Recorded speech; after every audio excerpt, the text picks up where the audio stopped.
መጽሐፍት ላይ ተብሎ አይባልም በማለታችሁ ለማስረዳት ተቸገራችሁ ነው የምለው። ያው በአካል ሶስት አምላክ አለ ማለት እኮ አንድ አምላክነታቸውን አያስቀረውም። አንድ አምላክ የሆኑት አንድ ልብ ስላላቸው ነው እኮ። አንድ መለኮታዊ ልብ ስለሚያስቡ ሶስቱ አምላኮች አንድ አምላክ መሆናቸው አይቀርም። ምክንያቱም አንድ ሀሳብ ነው ያላቸው። አንድ ሀሳብ ያላቸው ሶስት አምላኮች አሉ በአካል አንድ ሀሳብ በመኖራቸው የተነሳ አንድ አምላክ እንላቸዋለን ነው እኮ። ስልጣናቸውም አንድ የምንለው እኮ በስልጣን የተካከሉ ለማለት ነው እንጂ እኮ ሶስቱ በአንድነት የሆነ ነገር ሆኑ እያልን አይደለም። በስልጣን አንድ ማለት በስልጣን የተካከሉ ማለት ነው እኮ። ሶስት አምላክ መሆን አይችሉማ። ሶስት አምላክ በስልጣን ከተካከለ ይኸውልህ ሶስት አምላኮች ከተካከሉ ሶስት አምላኮች እኮ ነው የሚባሉት። በፍጹም ሶስት አምላኮች አይባልም።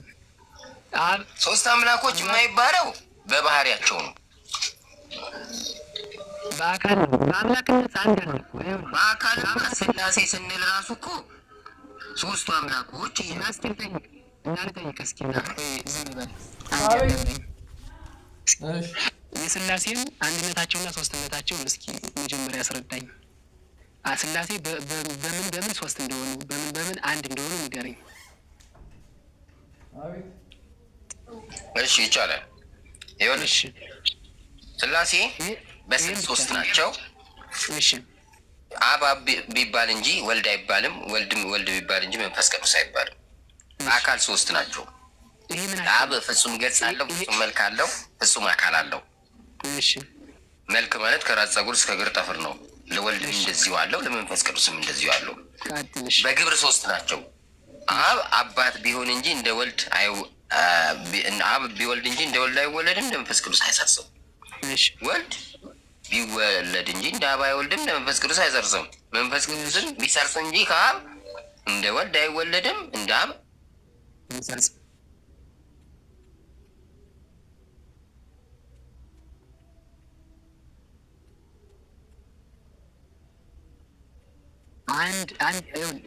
አንድ የሆኑበትን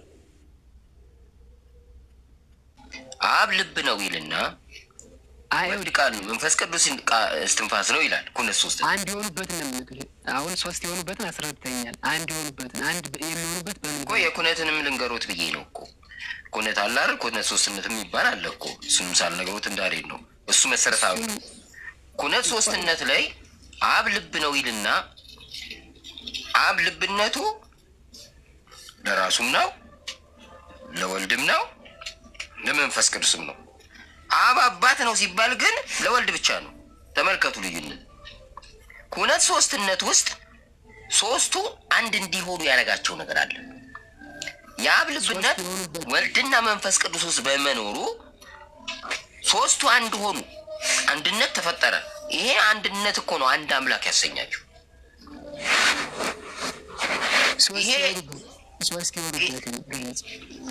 አሁን ይሄ የአምላክ ልብ በሶስቱም ውስጥ አንድ የአምላክ ልብ በመኖሩ በስልጣን አንድ ሆኑ እኮ ነው።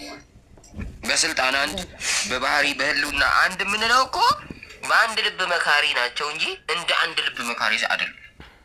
በአንድ ልብ መካሪ የሆነ አንድ ስልጣን አላቸው ነው እኮ። አንድ ስልጣን አላቸው የማይታይ እንደ አንድ ልብ መካሪ አይደሉም ያልከኝ? ወላና በአንድ ልብ መካሪ ነው እንጂ እንደ አንድ ልብ መካሪ አይባሉም። በአንድ ልብ መካሪ ናቸው። አንድ ልብ ነው ያላቸው። እና አምላክነት ማለት ምን ማለት ነው? እሺ ያው የጨረስኩ ጃ ቀጥል አንተ።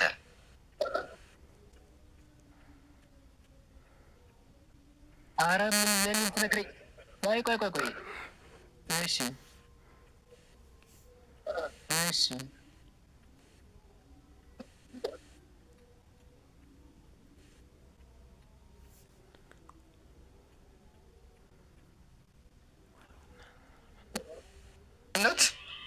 ያስባሉ፣ በወልድ ቃልነት ይናገራሉ፣ በመንፈስ ቅዱስ እስትንፋስነት ያው ናቸው።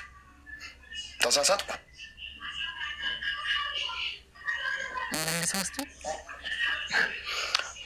እሺ ልድገመው። አብ ወልድ መንፈስ ቅዱስ ሶስትነታቸው በመልክ በስም በአካልና በግብር ሶስት ናቸው። ልክ ነኝ? እሺ ቀጥል። አንድነታቸው እቺን ዓለም በመፍጠር እቺን ዓለም በማሳለፍና በመመለክ አንድ ናቸው። በአምላክነት በል በአምላክነት ለምናት አምላክነት ማለት በአምላክነት አምላክነት ማለት ነው። በቃ መመለክ መፍጠር እቺን ዓለም ማሳለፍ በቃ አንድ ናቸው። ስለዚህ ከዛ በኋላ አንድ ናቸው። አብ ወልድ መንፈስ ቅዱስ በአብ ልብነት በወልድ ቃልነት በመንፈስ ቅዱስ እስትንፋስነት ያውኑ ይኖራሉ። ይሄ ነው ስላሴ እኮ በአምላክነት አንድ ብላል ማለት ነው። በአምላክነት አንድ ናቸው ብላል እኮ በቃ አንድ ናቸው እኮ ስላሴ እኮ የምታስተምሩበትን እኮ እናውቀዋለን። እኔ አሁን እርስዎ በማያምኑት ነገር ላይ አልጠይቁትም። አሁን ወደ ፖይንቱ ስንመለስ እቺ መቼም የማትታለፍ ፖይንት ስንመጣ አብ እዚህ ጋር አምላክን ወልዷል ብለዋል። ይሄ የወለደው አምላክ ራሱን የወለደው ወይስ ሌላ አምላክ ነው የወለደው? በቃ ቀላል ጥያቄ። ይህን ሲመልሱ እንግባባለን። በአምላክነት አንድ ናቸው የሚለውን እንዳትረሳ። አምናል። ችግር የለም። ሶስት አምላክ ላለመሆናቸው አንዱ ምክንያት ነው። ችግር ይህንን ሲመልሱት ስንት አምላክ እንደሆነ እንረዳለን። ይህ ብቻ መመለስ ነው የሚጠበቅበት። እሺ ቀጥል። አምላክ አምላክን ሲወልድ ይሄ የወለደው አምላክ ራሱን ነው የወለደው ወይስ ሌላ አምላክ ነው የወለደው? ከብርሃን የሚገኝ ብርሃን ነው። አምላክ ነው፣ ራሱ አምላክ ነው እኮ። ራሱን ነው የወለደው ወይስ ሌላ አምላክ ነው የወለደው? አምላክ ነው፣ ራሱ አምላክ ነው። አይደለም የተወለደው ምንድን ነው የወለደው ምንድን ነው አይደለም ጥያቄ። የወለደው አምላክ አምላክን ሲወልድ ራሱን ነው የወለደው ወይስ ሌላ አምላክ ነው የወለደው? ሌላ አምላክ የሚባል ነገር የለም፣ ራሱ አምላክ ነው። ስለዚህ ራሱን ነው የወለደው። ራሱን ወለደው አንልም። ልብ እሺ ያዝ እኮ ራሱን ካልወለደ ሌላ ነው የወለደው ማለት ነው። ናልንገር ከልብ ቃል እንጂ ከልብ የሚወለድ ቃል ነው ወይስ ልብ ነው? ስለ አካል ነው እያወራን ያለ ነው። አካል ነገርኩህ እኮ አካል፣ ይሄም አካላቸው ነው። አብ ልብ ነው፣ ፍጹም አካል ፍጹም ገጽ አለው ብለናል። ወልድ ቃል ነው። እኔ የጠየቁት ጥያቄ አምላክ አምላክን ሲወልድ ራሱን ነው የወለደው ወይስ ሌላ ነው የወለደው? በቃ ይሄ ነው። በቃ ይሄን ሲመልሱ ጨረስን። በቃ አምላክ ይሄ ለዘመናት ያልተመለሰልኝ ጥያቄ ነው። አምላክ ኢንሻአላህ እሱ ይመልሳል። አምላክ ነው የተወለደው ደግሞ አስረዳን። ኖ የተወለደው ምንድነው አይደለም ጥያቄ። እዚህ ጋር የወለደው አምላክ ራሱን የወለደው ወይስ ሌላ ነው የወለደው? ወልድን ቃሉን የወለደው። ኦኬ ቃሉ ራሱ ነው ወይስ ሌላ ነው? ቃል ነው ራሱ ቃል ነው። ቆይ እውነተኛው ቆይ አትግባ። ቆይ አንዴ እውነተኛ ይቅርታ። ይሄ አምላክ ሲወልድ ራሱን ነው የወለደው ወይስ ሌላ ነው የወለደው? እቺ መልስሽ። ከልብ ቃል ነው ልብ ነው የሚወለደው። ቃል ይወጣል፣ ችግር የለም። ቃል ይወጣል። ቃል ነው ቃል ይወጣል። አብም ወልድ የወለደው እኮ ገባኝ። ይሄኛው አምላክ ሲወልድ ራሱን ነው የወለደው ወይስ ሌላ አምላክ ነው የወለደው? ሌላ የሚባል ነገር የለም። ራሱን ነው የወለደው። አብ ነው ብለናል። ከልብ ቃል ነው የተገኘው። እዚህ ጋር አምላክ አምላክን ሲወልድ ራሱን ነው የወለደው ወይስ ሌላ አምላክ ነው? እሺ በቃ መምህር ስልክ ያለሽ ይህን መልስ አንድ መልሼ ሌላ ሰው ቤተሰቦች ሰላም ጤና ስጥልኝ። ሰላም እየሰማሁ ነበር። ኮንፊውዥን ላይ ናችሁ እና እኔ ያው ግራ ገብቶኝ እየሰማሁ ነው። ይቅርታ። እሺ ሚሚዬ ላስረዳሽ እዚህ ጋር ያለውን ነገር ሰማሁ ነው። ከሁለታችሁም ያለውን አስተያየት ከእውነተኛውም ያለውን እየሰማሁ ነው። እስኪ ምን ተረዳሽ? ቆይ መምህር አንዴ፣ ሌላ ሰው ደግሞ ይቀጥል። ትንሽ ደግሞ ሌላ ሰው ድል እንስጥ።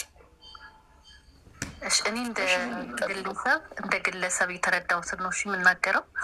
ብዙ እውቀት የለኝም። እኔ ገባኝ ማለት ነው አብ ወልድ መንፈስ ቅዱስ አንድ እንደሆኑ። ያ ማለት አብ ኢየሱስ ነው፣ መንፈስ ቅዱስም ያው እግዚአብሔር ነው። በባህሪ ግን ይለያያሉ፣ በጌታነት ግን አንድ ናቸው። እንደዛ ነው የገባኝ። አሁን ምን እንደሆነ ታውቂያለሽ? ችግር የሆነብን ሚሚዬ ኦርቶዶክስ ነኝ ብለሻል መሰለኝ ትላንትና እና አሁን ማርያም ዳንኤል ብዙ እውቀት የለኝም ነግሬሃለሁ። ከቤተሰቤ ሙስሊምም አለ ኦርቶዶክስም ነን ከኛ ቤት ማለት ነው። እና እኔ ውጭ ሀገር ነው የኖርኩት ያደግኩትም ውጭ ሀገር ነው። እና ብዙ ጥያቄዎች አይምሮ ላይ የሚመጡ ጥያቄዎች አሉ በሙስሊምም በኩል በክርስቲያኑም በኩል። እና ትናንትና ያቀረብኩላችሁ ጥያቄ ነበረ፣ ሀሳባችሁን ነግራችሁኛል። እኔ አሁን እዚህ ጋር ሁሌ እሰማለሁ የምታስተምሩትን ትምህርት በኦርቶዶክስም በኩል ያሉትን የሚገልጹትን በእናንተ በኩል ያለውንም እየሰማ ነው እንጂ እዚህ ጋር አሁን ጀጅ ማድረገው ነገር የለም። እኔ ተማሪ ነኝ፣ እያስተዋልኩ ነው ከእናንተ ከምትሉት ነገር እና ችግር የለውም። እሺ ጥያቄ አለኝ እኔ እንደሞ አዳምጡ። ቆይ አሁን አትደራረቡ። ቆይ አንዴ እያወራ ነው አይደል? ጥያቄ እኮ ነው። ቆይ ሀይሌ ለምን አትረጋጋ? ተረጋጋ። አሁን እዚህ ጋር ውይይት ይዘን እየተወያየን ነው። ጥያቄ ካለ ኩሱ ሲመጣ ትጠይቃለህ። ችግር የለውም። የፈለግከውን ጥያቄ እሱ ሲመጣ ትጠይቃለህ። አሁን እዚህ ጋር እየተወያየን ያለ ነው። ገባችሁ አይደለም? አሁን ምን መሰላችሁማ ኦርቶዶክሶች እያሉን ያሉት አምላክ አምላክን ይወላል ብለው ይነግሩናል። አምላክ አምላክን ይወላል ወይ ደግሞ አምላክ ከአምላክ ይገኛል። የሃይማኖት ጸሎት የሚል መጽሐፍ አላችሁ እና እዛ መጽሐፍ ላይ ምን ይላል መሰላችሁ? አንድ አምላክ በሚሆን ዓለምን በፈጠረ አንድ አምላክ በሚሆን በአብ እናምናለን በልጁም እናምናለን ይሉና እሱ የተወለደ እንጂ ያልተፈጠረ ከእውነተኛ አምላክ የተገኘ እውነተኛ አምላክ ከእውነተኛ ብርሃን የተገኘ እውነተኛ ብርሃን ይለናል። እና ምንድን ነው የሚሉን? ላይክ አምላክ ከአምላክ ተገኝቷል ብሎ ይነግሩናል። ወይ ደግሞ ከአምላክ ውስጥ አምላክ ወጥቷል ወይ ደግሞ አምላክ አምላክን ውሏል ብሎ ይነግሩናል። ለጊዜያቸው መቀዳደም የለም ምናምን ነገር በቃ እኩል ናቸው። ከዕለታት አንድ ቀን አይደለም የተገኙ ምናምን ይሉናል። ኦኬ በቃ ጭቅጭቅታችሁ እኛ አሁን በቃ የቆም ነው። እኔ አሁን ይህ ጥያቄ የቆመው ምንድን ነው? አምላክ አምላክን ሲወልድ ለምሳሌ ሰው ሰውን ነው የሚወልደው፣ እግዚአብሔርም እግዚአብሔርን ነው የሚወልደው። እኔ አሁን ልጅ በወልድ ሰው ነው የምወልደው፣ እንደኔ አይነት ሰው ግን ሌላ ሰው ነው የምወልደው፣ ራሴን አይደለም የምወልደው። ስለዚህ ይህን ታሳቢና ዋቢ አድርገን ይሄ የወለደው አምላክ ሲወልድ ራሱን የወለደው ወይስ ሌላ አምላክ ነው የወለደው ብለን እንጠይቃለን። በቃ እዚህ ላይ ነው የቆመው። እስካሁን አልተመለሰም። ገባችሁ አይደለ? አምላክ አምላክን ሲወልድ ይሄ የወለደው አምላክ ራሱን ነው የወለደው ወይስ ሌላ አምላክ ነው የወለደው? አይ ሌላ አምላክ የሚባል ነገር የለም ይሉናል። እሺ ራሱን ነው የወለደው ስንላችሁ አይደለም። አሁን ይህን ጥያቄ በግልጽ የሚመልሰው ማለት እንደሆነ ላሳያችሁ። እውነተኛው አምላክ አምላክን ሲወልድ ሌላ አምላክ ነው የወለደው ወይስ ራሱን ነው የወለደው? መልስልኝ። ኦኬ ሌላ አምላክ ነው የወለደው። ምክንያቱም ባህሪ ባህሪ አካል አካል ባህሪውን የመሰለ እሱን በአካልም ከሱ የሆነ ነገር ግን ሳይቀድመው ነው የወለደው ነው ልዩነቱ። አሁን እኔ ልጄን ስወልደው እቀድመዋለሁ። አብ ወልድን ሲወልደው አይቀድመውም ተባልን እንጂ ሌላ አምላክ አልተወለደም ብሎ ነገር የለም። ሌላ አምላክ ነው የተወለደው፣ ልጁን ነው የወለደው። ማለትም እኔ የምወልደው ልጄን ነው አይደለ? ስለዚህ አብም ልጁን ነው የወለደው እንጂ ራሱን አይደለም የወለደው። ልጁ አባቱን ይመስላል ማለት እንችላለን። ምክንያቱም እሱ ደግሞ ሌላ ኢሹ ነው። ባህሪው አባቱን ስለወሰደ አባቱ። ሌላ ጥያቄ ሊጨመርልህ፣ እውነተኛው ወደ ምድር ለአንተ ኃጢአት ሊሰቀል የመጣው እግዚአብሔር ነው። እግዚአብሔር ይህን መች መለሰውና ነው ሌላ ጥያቄ የምጠይቀው? ሌላ አምላክ የሚባል ነገር የለም። መለሰ። እሺ እኮ እርሶ ሌላ አምላክ አይደለም የተወለደው? ራሱ አምላክ ነው። ራሱ አምላክ ነው። የተወለደውም አምላክ ነው። ኖ የተወለደው ምንድን ነው? አይደለም አምላክ አምላክን ሲወልድ ራሱን የወለደው ወይስ ሌላ አምላክ ነው የወለደው? እሺ ፀሐይ ብርሃን ስትሰጥ ሌላ ፀሐይ ናት ወይስ ራሷ ፀሐይ ናት? ኖ ብርሃን ፀሐይ አይደለም፣ የፀሐዩ ብርሃን ነው። ብርሃን ፀሐይ አይደለም፣ የፀሐይ ብርሃን ነው። ይኸውልህ አንድነትና ሶስትነት እኮ ስላልተረዳሁ ነው። ሰው ሌላ አምላክ ነው። ተረድቼዋለሁ በደምብ። እኔ እኮ ነግሬዎት እኮ ልክ ነህ ካሉኝ አምላክ አምላክን ሲወልድ ራሱን የወለደው ወይስ ሌላ አምላክ ነው የወለደው? ግልጽ ጥያቄ። እውነተኛው ምን አለን? ማሻአላ ምን አለን? ሌላ አምላክ ነው የተወለደው። ምክንያቱም የወለደው አብ ነው፣ የተወለደው ወልድ ነው። ወልድ አብ አይደለም። ስለነገረኝ እኮ የእርስዎን ሀሳብ ነገሩኛ። ሌላ አምላክ ነው የተወለደው፣ ራሱን ነው የተወለደው ወይ ሌላ ሶስተኛ አማራጭ አለ? የተወለደው አብ ነው እንዴ? የተወለደው አብ ነው መምህር? ከልብ የሚወለድ ምንድን ነው? ቃል ነው ወይስ ልብ ነው እኮ? የተወለደው አብ ነው ሊሉን ነው? የተወለደው እኮ ወልድ ነው። ቆይ አንተ ቆይ ዝም በል። እሱን ነው የምጠይቀው። የተወለደው ወልድ ነው፣ አብ አይደለም። ግን የእግዚአብሔር ቃል ስለሆነ ያው እግዚአብሔር ነው ብለን የምናምነው እኮ። ቃሉን ነው የወለደው አይደል? ከልብ ምንድን ነው? ቃሉን ነው የወለደው አይደል? ከልብ ምንድን ነው የሚወለድ? ስለዚህ አብ ልብ ነው፣ ቃሉን ወለደው። ስለዚህ የባህሪ ቃሉን አብ ወለደው። ስለዚህ የተወለደው አምላክ ቃል የሚባል እግዚአብሔር ነው። ወላጁ ደግሞ ልብ የሚባል እግዚአብሔር ነው። ወይም ደግሞ የተወለደው ወልድ ይባላል፣ ወላጁ አብ ይባላል። በአምላክነት አንድ ብለህ ለምን አመንክ? እውነተኛ አንዴ ወደዚህ ጥቅስ በአምላክነት አንድ ነው ብለህ ለምን አመንክ? አንድ ልብ መካሪ ስለሆኑ በአንድ ልብ ነው ያላቸው። በሶስት አካል ውስጥ ሶስት ልብ የለም። አምላክነት ምን ማለት ነው? መጀመሪያው አምላክነት ማለት ስልጣን ማለት ነው። ስልጣን ደግሞ አንድ ለምን ሆነ መሰሎት? በሶስቱ አካሎች ውስጥ ሶስት መለኮታዊ ልብ የለም። ስልጣን ከልብ ነው የሚመነጨው። መለኮታዊ ልብ ስላላቸው መለኮታዊ ስልጣን አላቸው። መለኮታዊ ልብ የሌለው መለኮታዊ ስልጣን ሊኖረው አይችልም። ያ መለኮታዊ ልብ አንድ ነው በሶስቱም ውስጥ ያለ። ስልጣን ማለት ምን ማለት ነው? ስልጣንማ የትኛውንም ማድረግ የሚችልበት ማለት ነው። ፈቃድ ማለት ነው። አዎ። ስለዚህ በፈቃድ አንድ ከሆኑ እንዴት ሶስት አምላክነት ሁሉን ማድረግ ነው ብለህ በፈቃድ አንድ ናቸው ነው እኮ ያለው። በፈቃድ እኩል ናቸው። የአብም ፈቃድ፣ የወልድም ፈቃድ፣ የመንፈስ ቅዱስም ፈቃድ ተመሳሳይ ነው። አንድ አይነት ነው ነው እኮ። ታዲያ ሌላ አምላክ አንድ አይነት የፈቃድ ያላቸው ሶስት አምላኮች አሉ። በአካል ይለያያሉ። መምህር በአካል እኮ ይለያያሉ። ስለሚለያዩም ነው እኮ በተለየ አካሉ ወልድ የመጣው። እሺ። ስለዚህ ይሄ የተወለደውም አምላክ ነው፣ አባቱም አምላክ ነው። ስለዚህ ያልተወለደ ጆን ጥያቄ ነበረኝ ለአባ ምን ነው የተሰጠው? እሺ ቆይ አንዴ ቦታ እናስይዘው። አንዴ እውነተኛው በፍቃድ አንድ ናቸው ነው ያልከው አብና ወልድ? አዎ ብሏል። እሺ ቆይ ና ይኸው እዚህ ጋር እናንብበው።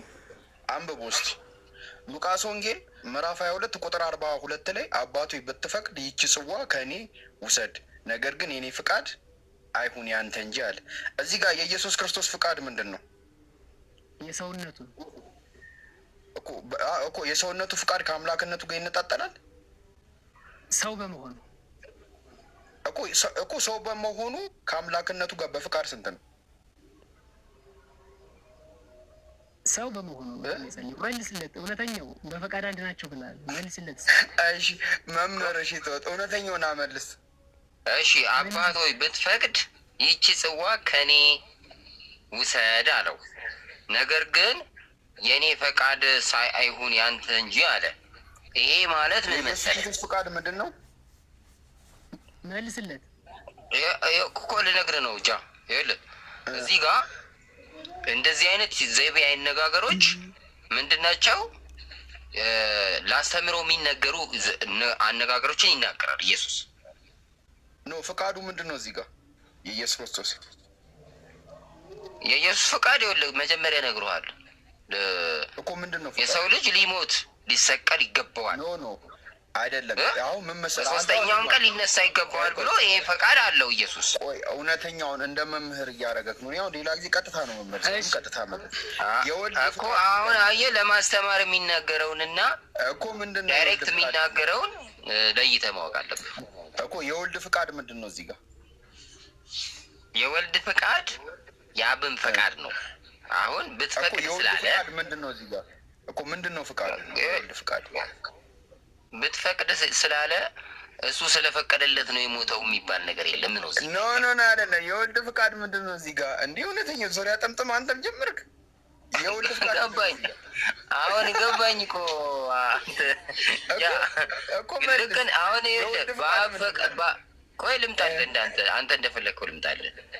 የእኔ ፍቃድ ሳይሆን የአንተ ፈቃድ ይሁን ብሏል እኮ። አላለም ማለት የእሱ ፍቃድ ምንድን ነው? የአብ ፍቃድ ምንድን ነው? የአብ ፍቃድ እኮ የአብ ፍቃድ ምንድን ነው? እሺ የአብ ፍቃድማ ያው ክርስቶስ ዓለሙን እንዲያድን ነው። እንዲገደል እንዲሞት ነው። የወልድ ፍቃድስ እንዲሞት ነው። የሰው ልጅ ሊሞት እና በሶስተኛው ቀን ሊነሳ ይገባል። ስለዚህ የሁለቱም ፍቃድ እዚህ ምን አለ መሰለህ እኮ ነገር ግን የእኔ ፍቃድ አለ አይሁን አለ። የእኔ ፍቃድ አይሁን አለ። የእኔ ፍቃድ ይሄ ለአስተምሮ የገባች ነች። አንተ ይኸውልህ ጌታ ሆይ ብለህ ስትጸልይ እግዚአብሔር ሆይ እንዳንተ ፈቃድ ይሁን እንጂ እንደኔ አይሁን ብለህ እንድትጸልይ የሚያስተማረ ነው እዚህ ጋር እንጂ ዝቅታውን የሚያሳየ ነው። ተው መምህርም አመለጡ። አንተ እንዲህ ምን ዙሪያ ጥምጥም ትሄዳለህ? አይ ዘይቤዎቹ አዲሷ ኢየሱስ እንደዚህ አይነት ዘይቤዎችም ይጠቀማል። አንተ ዘይቤ ምናምን ትላለህ እንዴ? ሽቶች ኃይሌ ይመልሳል። እሺ ኃይሌ መልስ። ኃይሌ ምንድን ነው ሃይማኖት? እኔ ኦርቶዶክስ ነኝ። እሺ እዚህ ጋር የወልድ ፍቃድ ምንድን ነው? የወልድ ፍቃድ እዚህ ላይ ማለት ነው። አሁን ለምሳሌ ወልድ እግዚአብሔር ስጋ ለብሶ የመጣውና እዚህ ላይ ስጋነትን ባህሪ ነው የሚያሳየው። ገብቶሃል? ይቺ ጽዋ ከእኔ ትለፍ ሲባል ስጋነትን ባህሪ ነው የሚያሳየው። የአብ ባህሪ ደግሞ ችግር የለውም። የስጋነቱ ይሁን ፍቃዱ ምንድን ነው? ስጋውም ይሁን አምላክነቱም ይሁን ፍቃዱ ምንድን ነው? እዚህ ጋር የኔ ፍቃድ ያለው ምኑ ነው? እስኪ አንዴ እንትን በልኝ። እሺ ሉቃስ ወንጌል ምዕራፍ 22 ቁጥር 42 ላይ አባቱ ብትፈቅድ ይቺ ጽዋ ከእኔ ውሰድ፣ ነገር ግን የእኔ ፍቃድ አይሁን ያንተ እንጂ አለ። የእኔ ፍቃድ አይሁን ማለት እኮ ያው እንደሚሞት የሰው ልጅ እንደሚሞት እንደሚገደል ያውቃል። እሱ ራሱ ይሁን ያውቃል እና የእኔ ፍቃድ አይሁን ማለት እንዲፈጸም ትንቢቱ እንደማለት ነው እኮ። እኔ አለመገደል ነው አይደለ የኢየሱስ ክርስቶስ ፍቃድ? ኖ እንዲሞት ነው እንጂ የእኔ ፍቃድ አይሁን ማለት እኮ የእሱ ፍቃድ ያው ሰውኛ ባህሪው አለ፣ ፍርሃት አለ። ገብቶሃል? ሰውኛ ባህሪ አለ። የእኔ ፍቃድ አይሁን ማለት ግን የአንተ ፍቃድ ይሁን እንጂ እሺ የእኔ ፍቃድ አይሁን ያለው ምኑን ነው? ሄሎ ቆይ አባ አንዴ ኃይሌ እየመለስን ከዛ ወደ እርሱ እንመጣ። ችግር የለውም አይደለማ። ሁሉም እኮ ማውራት ይፈልጋል መምህር። ኃይሌ ይጨርስና ከዛ ወደ እርሱ ችግር የለውም።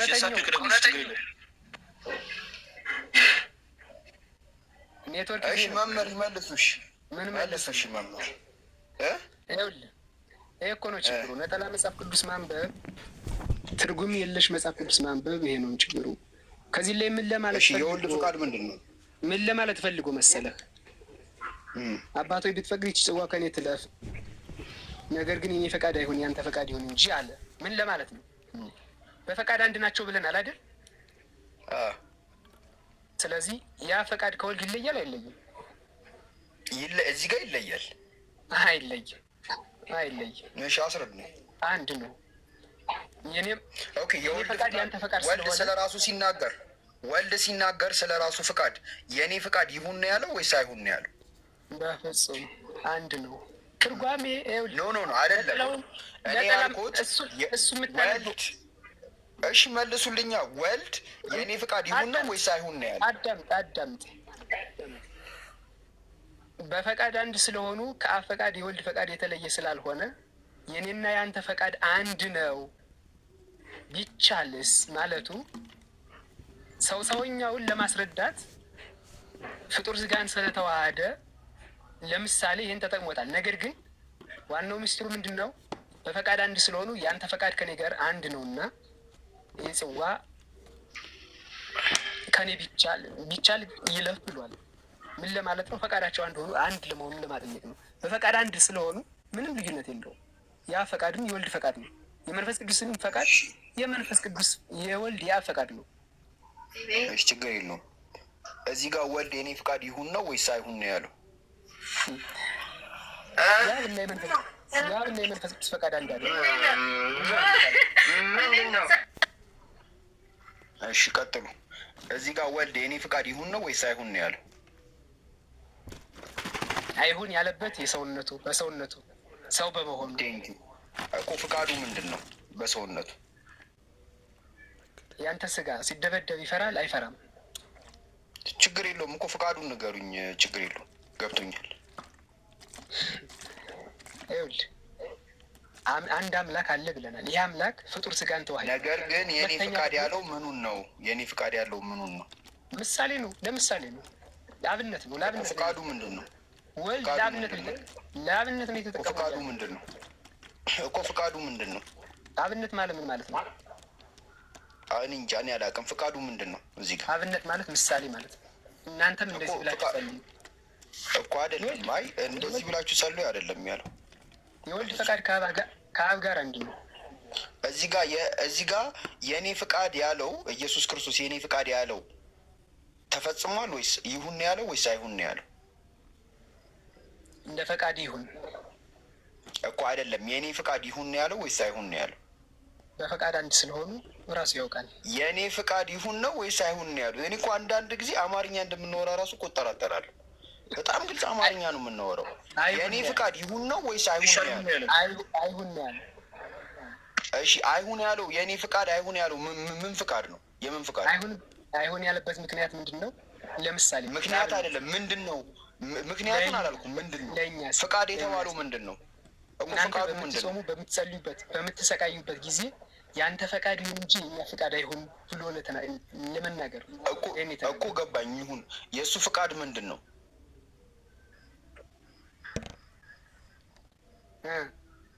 የእሱ ፍቃድ ምንድን ነው? የእኔ ፍቃድ ያለው ምንድን ነው? የእሱ ፍቃድ ምንድን ነው? መገደል ነው አለመገደል?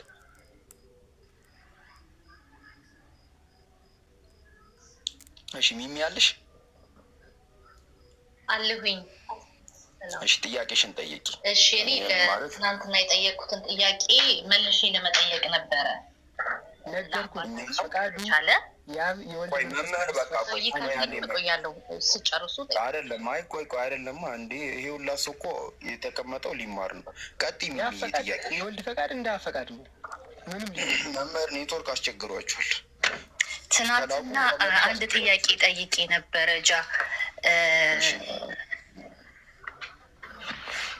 ይቅርታ አንዴ ይቅርታ። ችግር የለውም። እሺ ያጀማ ታብታቡን አንዴ 10 ሚሊዮን እናስገባው። አንዴ ሁላችሁም ታብታብ ብታረጉ 10 ሚሊዮን እናስገባዋለን። ቆይ ሻይሌ ተመልሻለሁ። ይቅርታ ጥያቄ ምን ነበረ? መጀመሪያ እግዚአብሔር ለአዳምና ለሔዋን የገባላቸው ቃል ነበረ። ከልጅ ልጅ ተወልጄ አድናሃለው የሚለው ቃል የለም ብለኸኝ ነበር። እሱን ለመጠየቅ ፈልጌ ነበር ለአባ። ይሄ ቃል ከየት መጣ የሚለውን ለማለት ነው። ጨርሻለሁ። የለም ሀይሌ አለ። ይሄ ጥቅስ ሀይሌ እንደ እውነቱ ባይብል ላይ የለም፣ ግን ሌሎች እንትኖች ላይ አሉ፣ ሌሎች መጽሐፍት ላይ አሉ። ኩፋሌ፣ አክስማሪዎስ መጽሐፎች ላይ አሉ። እየሰማው ነው። ባይብል ላይ የለም። እሺ ወደዚህ ጥያቄ በኋላ እንመለሳለን። ግን እኔ መጀመሪያ ጠይቅ እስኪላል። ቆይ የጨረስን ሀሳብ እየጨረስን እንሂድ። ሀይሌ ከልጅ ልጅ ተወልጄ አድንሃለሁ ያለው ማን ነው? እግዚአብሔር አብ። እግዚአብሔር አብ ነው የተወለደው? ኖ እግዚአብሔር ለአዳም ከልጅ ልጅ ተወልጄ ሕፃን ሆኜ በመከራና በሞቴ አድንሃለሁ ብሎታል እኮ። ማን ነው ያለው? ሕፃን ሆኜ እመጣለሁ ያለው ማን ነው? እግዚአብሔር ነው ራሱ እግዚአብሔር አብ። ኦኬ እግዚአብሔር አብ ከልጅ ልጁ ተወልዷል? አዎ ወልድ ሆኖ ወጣ። ወልድ እግዚአብሔር ሆኖ መጣ፣ ከልጅ ተወለደ። ኦኬ አብ ተወልዶ አብ ስልህ እኮ ያው ነው። አብ ያልኩህ አይደለም እግዚአብሔር ነው ያልኩህ። ኦኬ አይ ሶሪ አብ ያልኩህ እንደዛ ሳይሆን እግዚአብሔር ነው ያልኩህ እኮ። ገባኝ። እግዚአብሔር ራሱ ፈጣሪ አምላክ እኮ ገባኝ። ከልጅ ልጅ ተወልጄ ወልድ ነው ወይስ አብ ነው? ኦኬ አብ አላለም ይሄንን ቃል? አብ ወልድ መንፈስ ቅዱስ ሶስቱም ብለዋል ማለት ይቻላል። በዛ ሰዓት ኦሪት ላይ ስለሆነ ማለት ነው። ተወልዶ የመጡት ሶስቱም ተወልዶ ነው የመጡት?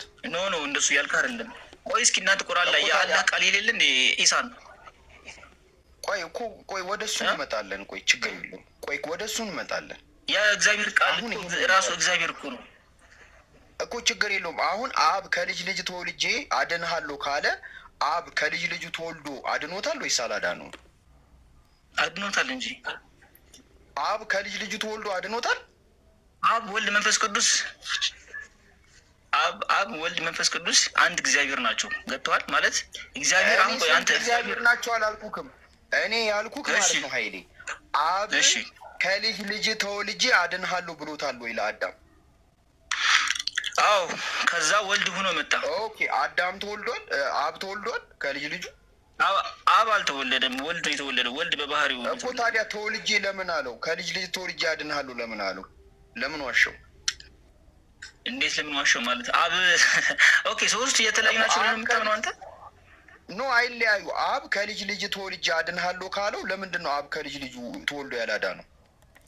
እንደ አድኖታል እንጂ እግዚአብሔር ራሱ እኮ ነው የመጣው እኮ። ኦኬ አብ ከልጅ ልጁ ተወልዷል።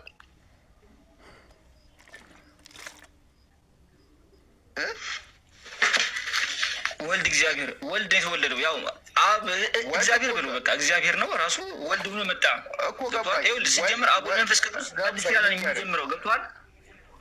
አዲስ ኪዳን ነው የሚጀምረው አብ መንፈስ ቅዱስ የሚለው ማለት ነው። ብሉይ ኪዳን ኦኬ ስላሴ ብሉይ ኪዳን የለም እያልኩህ አይደለም። ብሉይ ኪዳን ላይ የለም እያልኩህ አይደለም አሉ። ግን ብሉይ ኪዳን ላይ አንድ እግዚአብሔር እንትን ነበረ።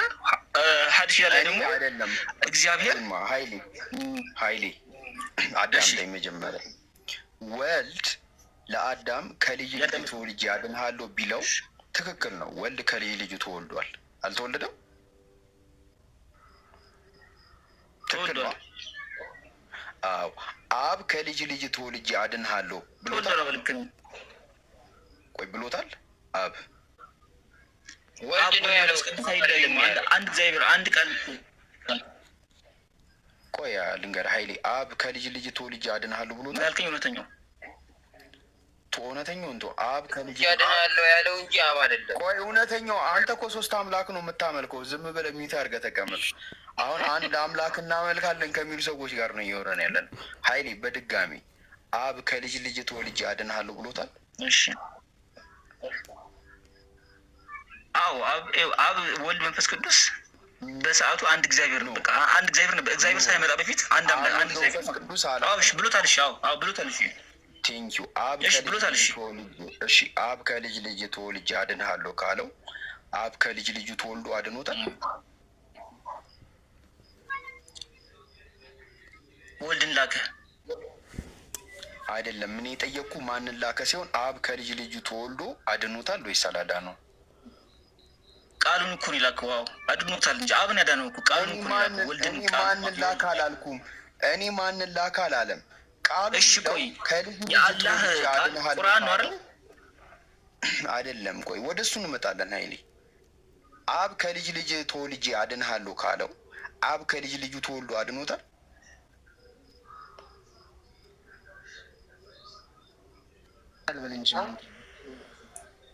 እሺ ቆይ እሺ ሚሚ ያለሽ አድኖታል። ወይ እየሰማሁ ነው። አሁን መምህር ቆይ መምህር ጣልቃ እያወራን እድል ስሰጡት ያወራል። በቃ ራሱ ይመልስ። ካልሆነ ጠላ ቤት ነው የሚሆነው ሁላችንም ስንደራረብ። አሁን እኮ መምህር አንድ ነገር ልንገሩትማ። ሐዋርያዊት መሲ የምትለውን አያቸዋት? ከጎኗ የተቀመጠችው ከላይ ደግሞ ማሜ ከሚስ የሚሉ አሉ። እነሱ ከኔ በላይ እውቀት ያላቸው የሚያነጻጽሩ ሰዎች ናቸው። ግን ዝም ብሎ ተቀምጠዋል። ስርዓት ስላልሆነ ማለት ነው። ገባቸው? ስርዓት አድርገው ቁጭ ብሎ በቃ እድል እስኪሰጣቸው እየጠበቁ ነው። ሁሉም ሰው ማውራት ዛህራ ራሱ እሷም ትልቅ እውቀት ያላት ናት። እውቀት የሌላቸውን እየጠየቅ አታደናብራቸው። ዋናው ነገር እውቀት ቅድም እኮ እድል ተሰጦትና በቃ መመለስ አቅቶት ወደ ሌላ ሰው እድል ሰጠን። አሁን ደግሞ ከሌሎች ሰዎች ጋር እናወራና እድል ሲደርሶት ደግሞ ከእርሶ ጋር እንቀጥላለን። ካልሆነ የኔና የእርሶ ወሬ ብቻ ነው የሚሆነው። ሚሚ ያለሽ? እየሰማሁ ነው እኮ። እሺ ተመችቶሻል? እሺ እሺ ማለት ያው አሁን በጠየቅኩ ጥያቄ ላይ ላባ ነበር የጠየቅኩት። ይህን ጥያቄ ማወቅ ስለፈለግኩ ነው። አንዳንድ ነገሮች ኮንፊውዝ ስለሆንኩኝ እኔ ራሴ ስለ እምነቴ ብዙ ስለማላቅ ያ መልስን ለማግኘት ፈልጌ ነበረ እና ያ ማለት አሁን አብ ከልጅ ልጅ ተወልጄ አድንሃለሁ ሲለው ያ ማለት ክርስቶስ ከእግዚአብሔር ጋር በፊትም ነበረ ማለት ነው። እሱስ እንዴት ታዩታላችሁ? ለጥያቄ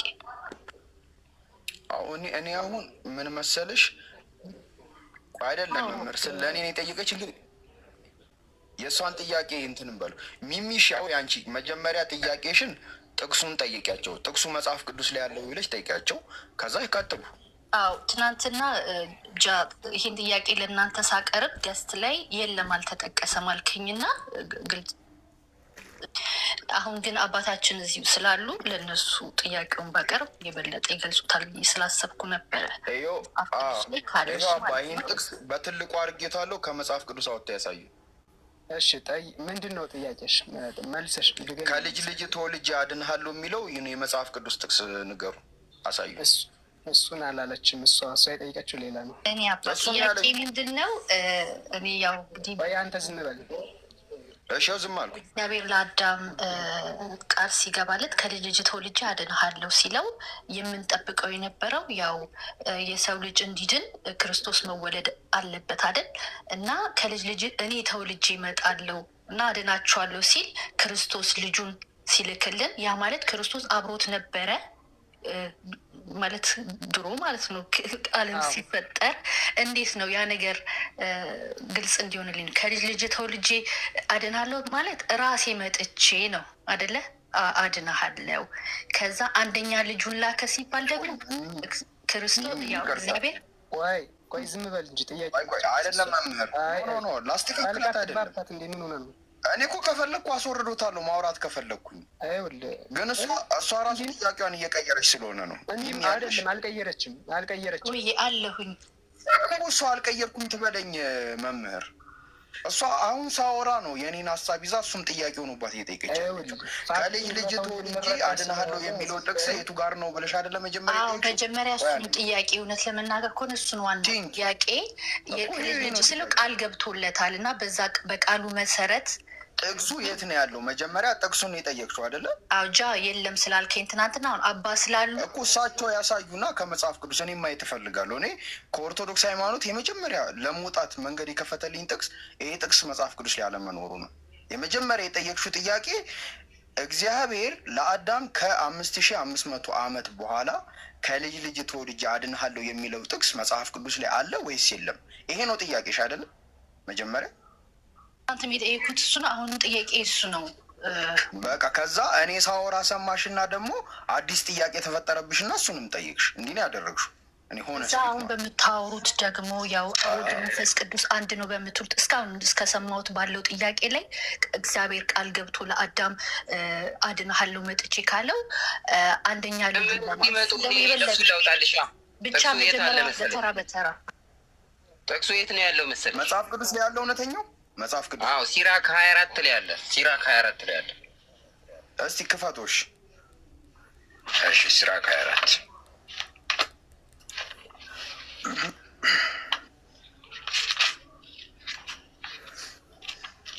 እሺ እነ መሲ ሰላም አለይኩም ማሜ ዛሃሩ ያጀም ሁላችሁም ሰላም አለይኩም። እንደዚህ ይላል። ምን ይላል መሰለ?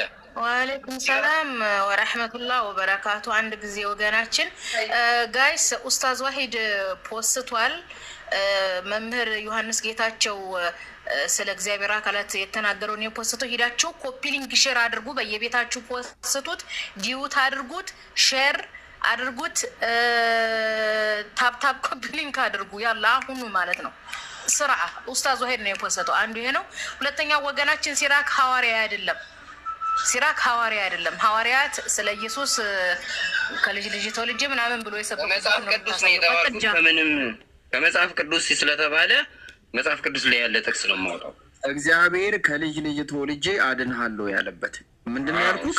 እግዚአብሔር ራሱ እኔ ከልጅ ልጅ ተወልጄ አድንሃለሁ ያለበት ይህን ጥቅስ እንደዚህ ይላል። ሲራክ 24 ላይ እንደዚህ ይላል ቁጥር 6 ላይ በባህር መካከል በየብስም መካከል ተመላለስኩ 5500 ዘመን አስቀድሞ የሕዝብና የአሕዛብ ስጋ አልተዋሃድኩም ይላል። ይህን ማን ነው? ቁጥር 8 ላይ ያለው ነው። ከዚህ በኋላ ሁሉን የፈጠረ አብ አዘዘኝ፣ ሁሉን የፈጠረ አብ ስጋን አዋሃደኝ፣ የያዕቆብን ስጋ ተዋሃጄ ከእስራኤልም በነሳሽው ስጋ ሁሉን ግዢ አለኝ ይላል። ከልጅ ልጅ ተወልጄ አድንሃለሁ የሚለው ከልጅ ልጅ የሚለው 5500 ሲፈጸም ከልጅ ልጅ ተወልጄ አድንሃለሁ የሚለው አለ አይደል? ይኸው እያለ እኮ ነው እኮ የታለ ጥቅስ? እኛ አልሰማንም። ከልጅ ልጅ ተወልጄ እስቲ ከፈተው 5500 ዘመን ሳይፈጸም ስጋን አልተዋሃድኩም ማለት እኮ ተዋሃድኩ ማለት ነው። ሲፈጸም እኮ ስገለብጠው ኖ እኔ ጠየኩክ እግዚአብሔር ራሱ ከልጅ ልጅ ተወልጄ አድንሃለሁ የሚል ጥቅስ አለ ወይስ የለም? እውነተኛ እኮ እግዚአብሔር ማለት ወልድ እኮ ነው እኮ አይደል? ስለ ወልድ ሳይሆን እግዚአብሔር ከልጅ ልጅ ተወልጄ አድንሃለሁ ብሎታል ብሎ ቃል ገብቶለታል ወይስ አልገባለት እኮ? እግዚአብሔር አሁን አንተ ቃል በቃል እግዚአብሔር የምትለዋን የፈለካት እኔ ከልጅ ልጅ ተወልጄ አድንሃለሁ የሚለው እግዚአብሔር የታለ ቃሉ? ይኸው 5500 አስቀድሞ የህዝብና የአሕዛብ አልተዋሃድኩም ይላል እኮ። ወልድ እኮ ነው የሚለው እንደዚህ። ካሜራን ክፈቶሽ።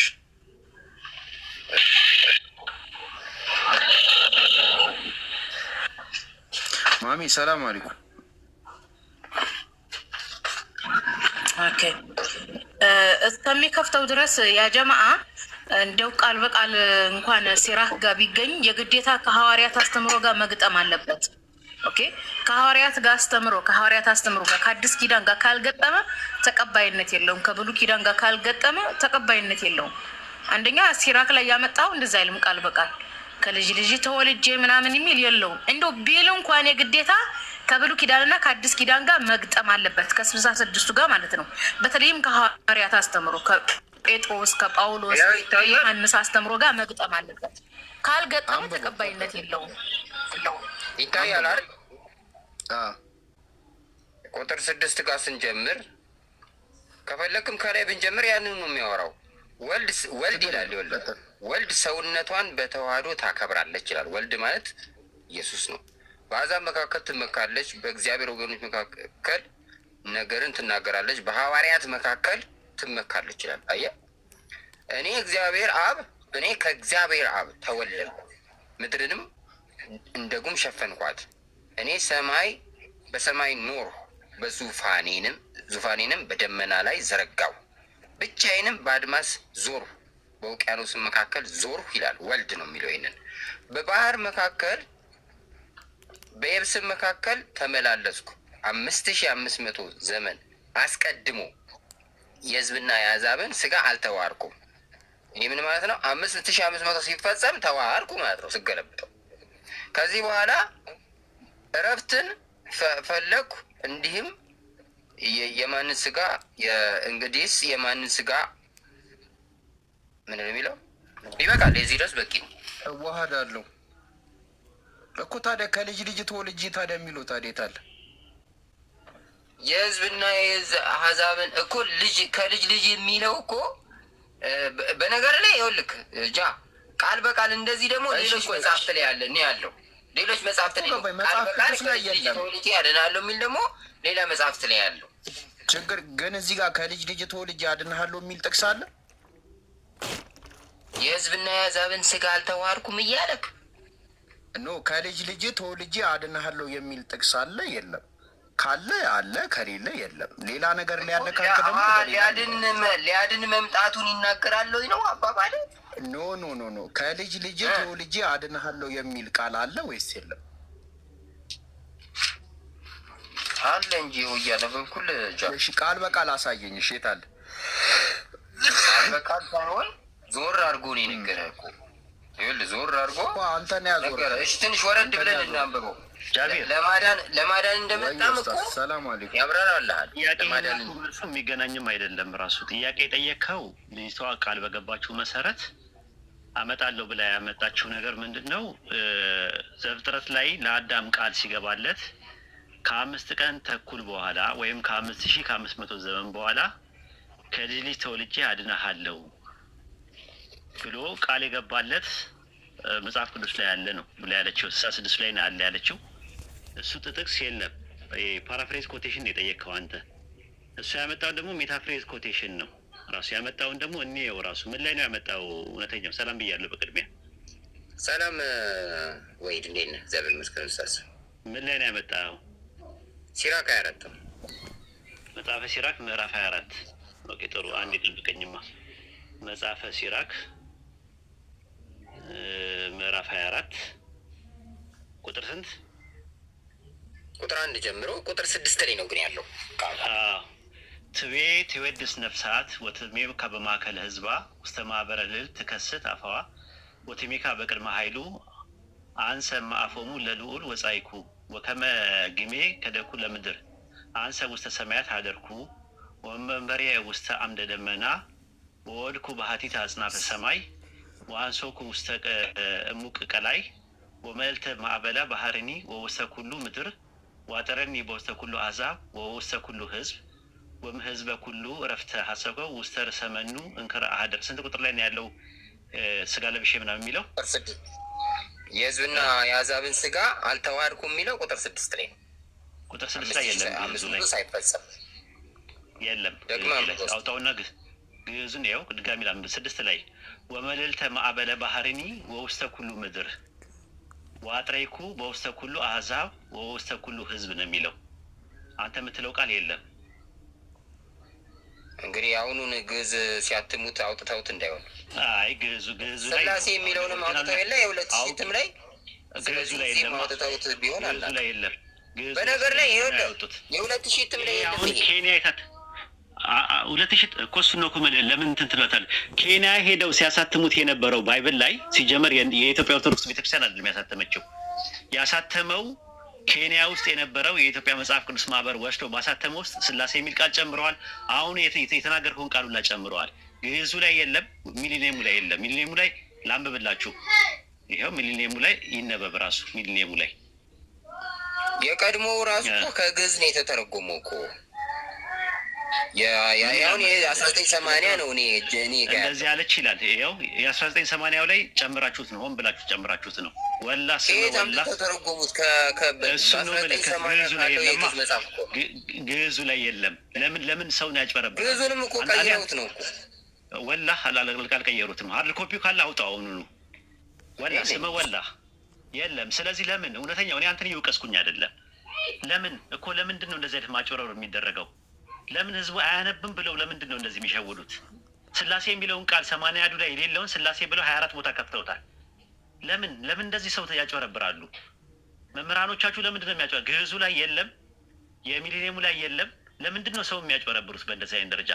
ሃይማኖትን የሚያክል ነገር ለቃሉ ታማኝ እንኳን እንዴት አይሆኑም? ለእንደዚህ አይነት ነገር ታች ያለው ህዝብ ያሳዝነኛል። ወላ ስመ ወላ ይሄ ውሸታቸው፣ ይሄ ቅጥፈታቸው የቂያማ ቀን አላህ ይጠይቃቸው።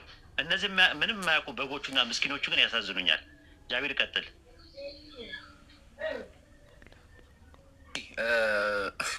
አሁን ከቅድም ጀምሮ ሲጠየቅ የነበረው ይሄ ነው።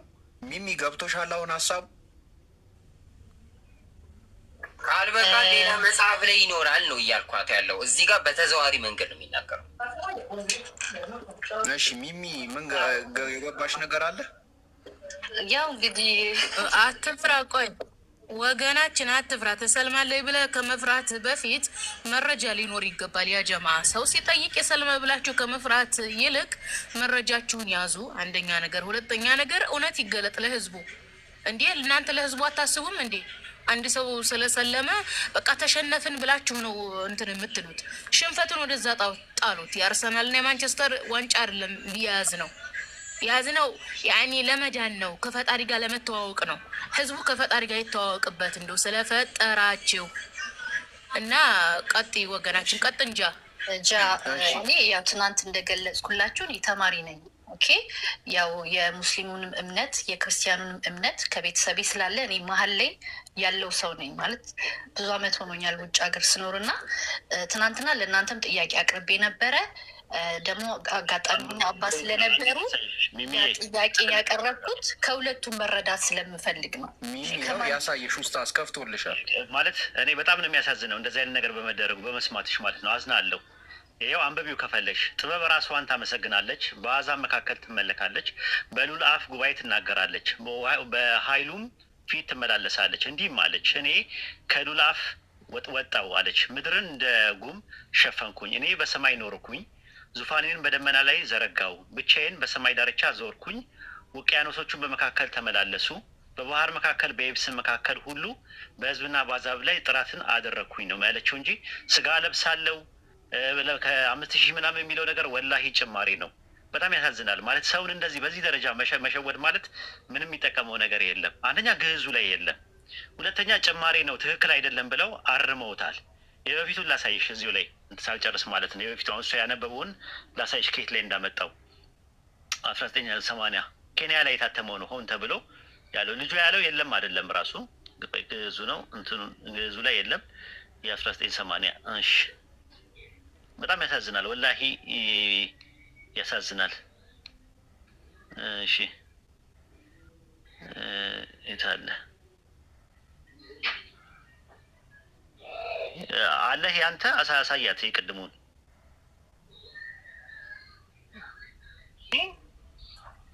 የእሱን ያሳየን እሱ ማለት ነው የ1980 ማለት ነው። እና በጣም በሚገርም ሁኔታ እዛ ላይ ሆን ብለው ጨምረውታል።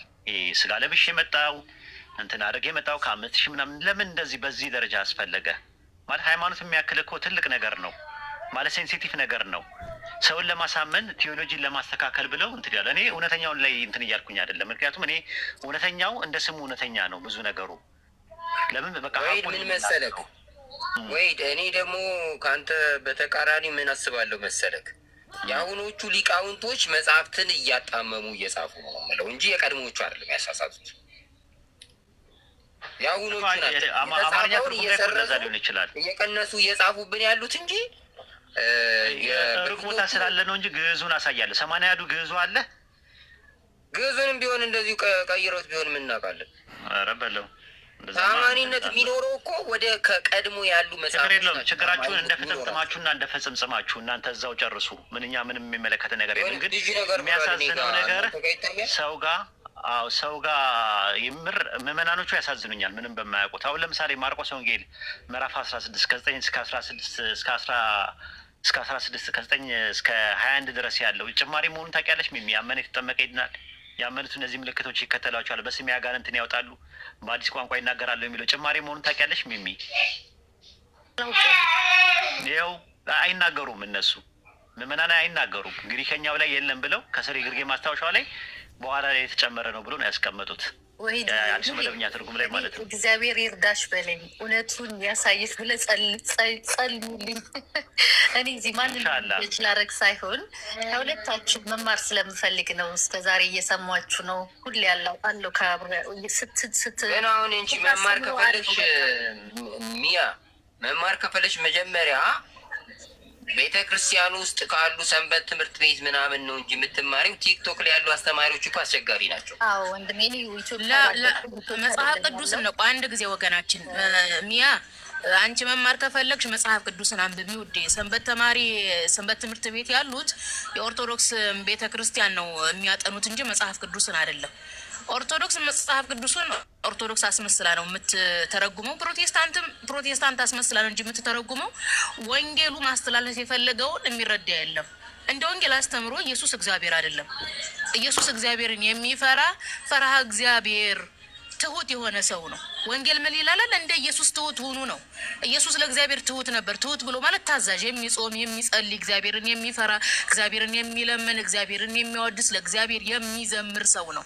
ስለዚህ ክርስቶሰኛ ወንድማችን ነው። እንደ ወንድማችን እንደ ክርስቶስ እግዚአብሔርን መፍራትና ማምለክ፣ እግዚአብሔርን ማወደስ፣ ወደ እግዚአብሔር መጸለይ እንደዛ ማድረግ ነው ያለብን። ስለዚህ መጽሐፍ ቅዱስን ከዘፍጥረት እስከ ራዕየ ዮሐንስ አንብቢ፣ እመኒ። ኢየሱስ እግዚአብሔር መሆኑን የሚያስተምር አንድ ነገር የለም። መጽሐፍ ቅዱስ ጥርት ያለና ግልጽ አስተምሮ ነው ያለው። ሽብር ማለትም እያንዳንዷን አንቀጽ አንብቢ። ስታነቢ ፈጣሪና ፍጡሩን ለይቶ ነው የሚያስተምረው መጽሐፍ ቅዱስ። ፈጣሪን እግዚአብሔር ይለዋል። ኦኬ፣ ፍጡርን ደግሞ የፈለገ ቢሆን ማንንም ፍጡር እግዚአብሔር አይልም መጽሐፍ ቅዱስ። ደግሞ ምን ያደርጋሉ መሰልሽ? የሥላሴ ዶክትሪን አማኞች ሊሸውዱ ሲፈልጉ አንድን አንቀጽ አንጠልጥለው መጥተው ይሸውዱሻል። ያቺ አንቀጽ ከየት ነው ያመጣችኋት? ከአዲስ ኪዳን ነው ከብሉይ ኪዳን ነው ባያቸው። ያቺ አንቀጽ ከብሉይ ኪዳንና ከአዲስ ኪዳን ጋር የምትጋጭ ከሆነ ብቻዋን ሃይማኖት መመስረት አትችልም። የሚገርምሽ ነገር ማለት ነው። ስለዚህ መጽሐፍ ቅዱስን አንብቢ። እኛም እስልምናን አስመስለን አይደለም ወንጌልን እየተረጎምን ያለ ነው። ወንጌል ራሱን የቻለ ትምህርት አለው። የሚገርምሽ ነገር ጴጥሮስ፣ ጳውሎስ፣ ዮሐንስ፣ ያዕቆብ ኢየሱስን ፈጣሪ ነው ብለው አያምኑም። ፈጣሪ ነው ብለው አልሰበኩም። ኢየሱስን አንድ ቀን አምልከውት አያውቁም። አምልኩት ኢየሱስ ፈጣሪያችሁ ነው ብለው ሰብከው አያውቁም። እንደዚህ አይነት ችግር ያመጡት ምኖች ናቸው? መነኮሳትና ቀሳውስት ናቸው። የመኑክሴንና የቄስን ተንኮል አላህ ይጠብቀን ነው ምለው። እና መጽሐፍ ቅዱስን አንብቢ፣ ያልገባሽ ነገር ካለ ኡስታዝ ዋሂድ እዚህ አለ፣ እኛ አለን፣ ነይና ጠይቄን አብረን እናነባዋለን። መጽሐፍ ቅዱስን አብሽሪ እንጂ የሰንበት ተማሪ ስለ ማርያምና ስለ ሚካኤል ምን መሰለሽ ለማለት የፈለጉት ገባሽ? ቲክቶክ ላይ በመማር ብቻ እስልምና አይታወቅም። አሁን በቲክቶክ ተምሮ በአንዴ የሰለምኩልና መልሶ ክርስቲያን የሚሆን አለ። አንድ ሰው እስልምናንም ቢሆን መሬት ቁጭ ብሎ መማር አለበት። ክርስቲያንም እውነተኛ አንዴ እንደማመጥ። እሺ እስካሁን ያየነው ነጥብ አለ።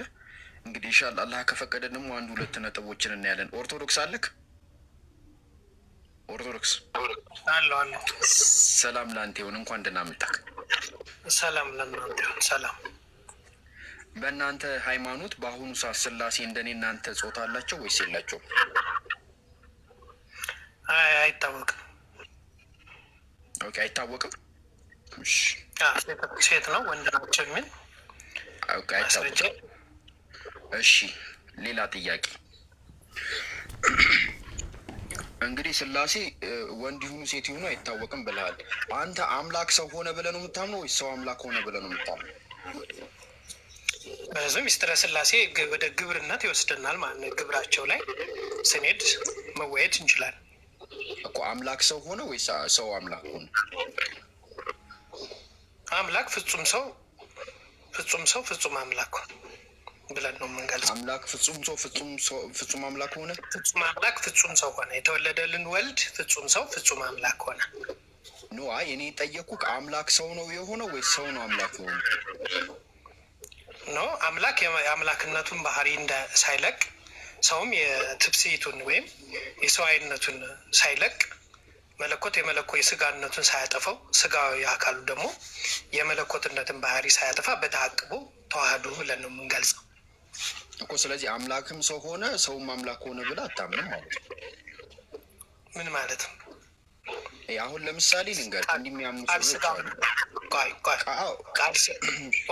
ስጋ ሆነ ማለት ምን ማለት ነው? ቃል ስጋ ሆነ ማለት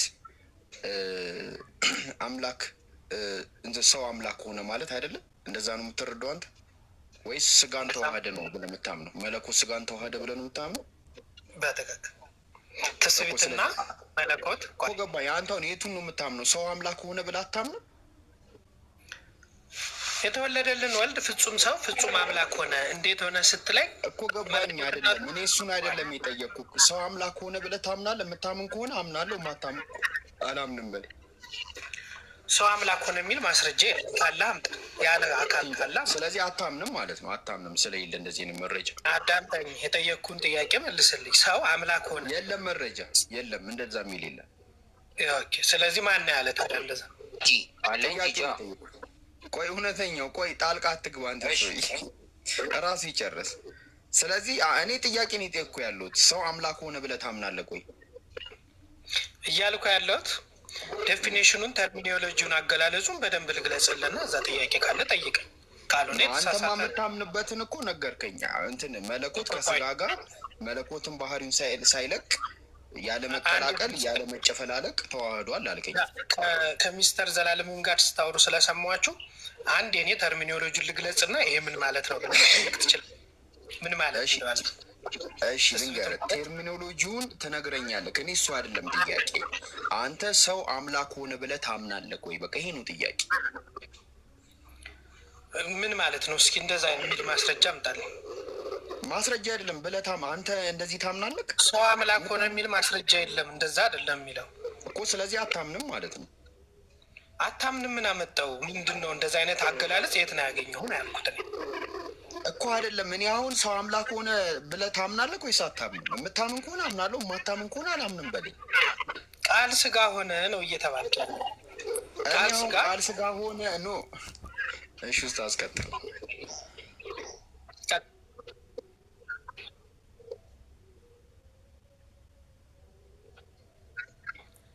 ያ የተወለደልን ወልድ መለኮትነት የመለኮትነቱን ባህሪ ሳይለቅ የስጋዊነትን ባህሪ ሳያጠፋ እኮ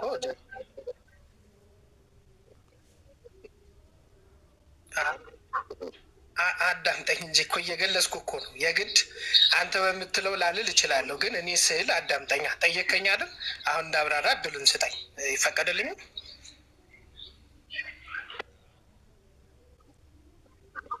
አንተ በምትፈልገው አይደለም የምገልጸው። አይቆ እኮ ሳወራ አዳምጠኛ። ስጠይቀኝ እንዳዳመጥኩ ሳወራ ደግሞ አዳምጠኝ። ኦኬ። መለኮት የመለኮትነትን ባህሪ ሳይለቅ ማለት አምላክ ስጋ ሆነ፣ ከስጋ ጋር ተዋህደ ማለት ነው። ትስብእት የትስብእትን ባህሪ ሳያጠፋ መለኮት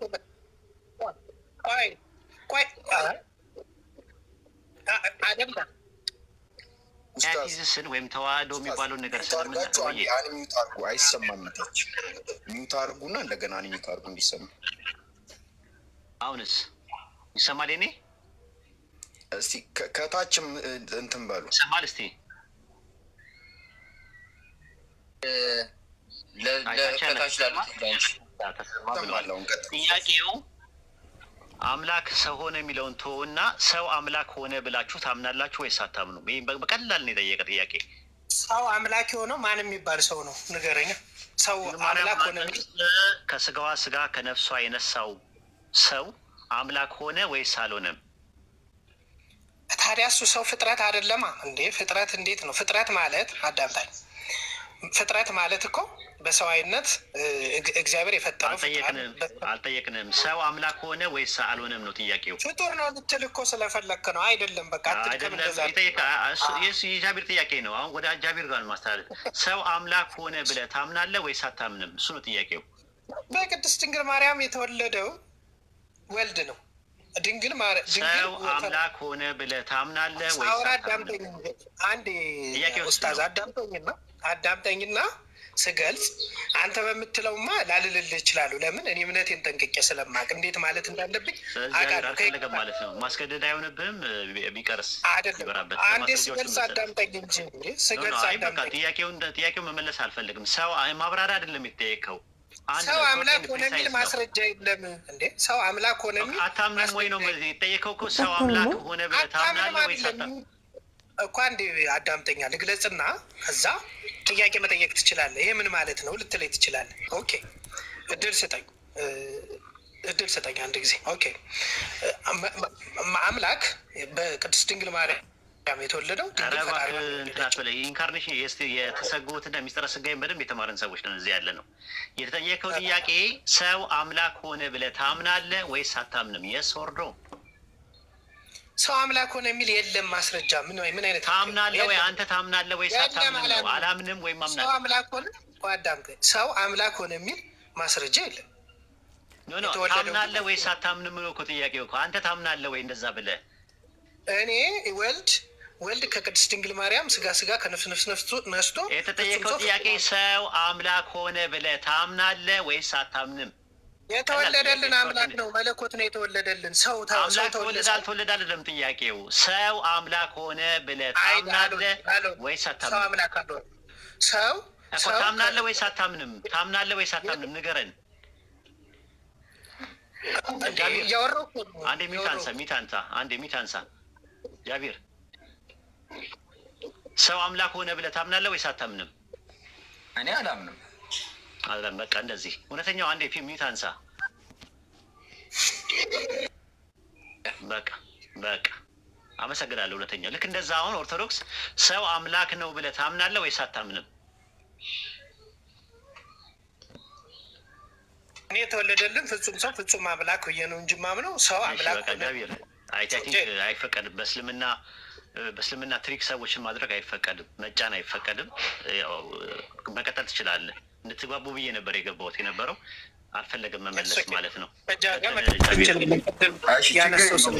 ወደ ሌላ ጥያቄ እንሄዳለን። ኢየሱስ ክርስቶስ የያዘው ስጋ የራሱ ስጋ ነው የማርያም ስጋ ነው? የያዘው የሰውና የአምላክ ነው። ኖ የማርያምን ስጋ ነው ወይስ የራሱን ስጋ ነው?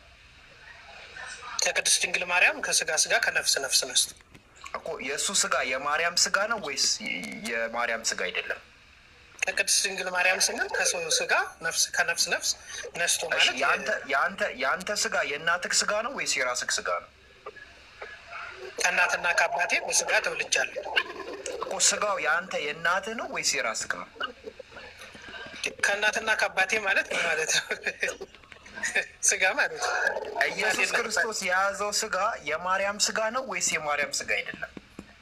ፍጹም ሰው ስለሆነ ከቅድስት ድንግል ማርያም የወሰደው የሰው ስጋ። ከማን የወሰደው አይደለም። ኦርቶዶክስ ስጋው የማርያም ነው ወይስ?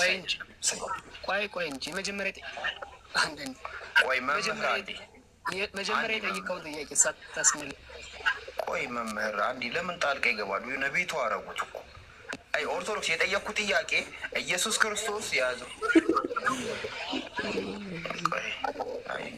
እንዲህ እኮ እዚህ ቤት እንትን ሞዴሬተሮቹ በጣም እንትን ናቸው። የሚንቀለቀል ሰው አይወዱም። አብሶ መምህር ሆኖ ጥሩ አይደለም። በጣም በየተራ እናውራ። ኦርቶዶክስ ኢየሱስ ክርስቶስ የያዘው ስጋ የማርያም ስጋ ነው ወይስ አይደለም? ከማን የወሰደው አይደለም ጥያቄ።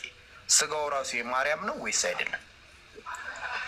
ማርያም ሰው አይደለች? ከማርያም የወሰደው የማርያም ስጋ ነው። ከስጋ ስጋ ከነፍስ ቃል ስጋ ሆነ ማለት ከቅድስት ድንግል ማርያም ስጋ ነው ነሳ ማለት እኮ አይደለም።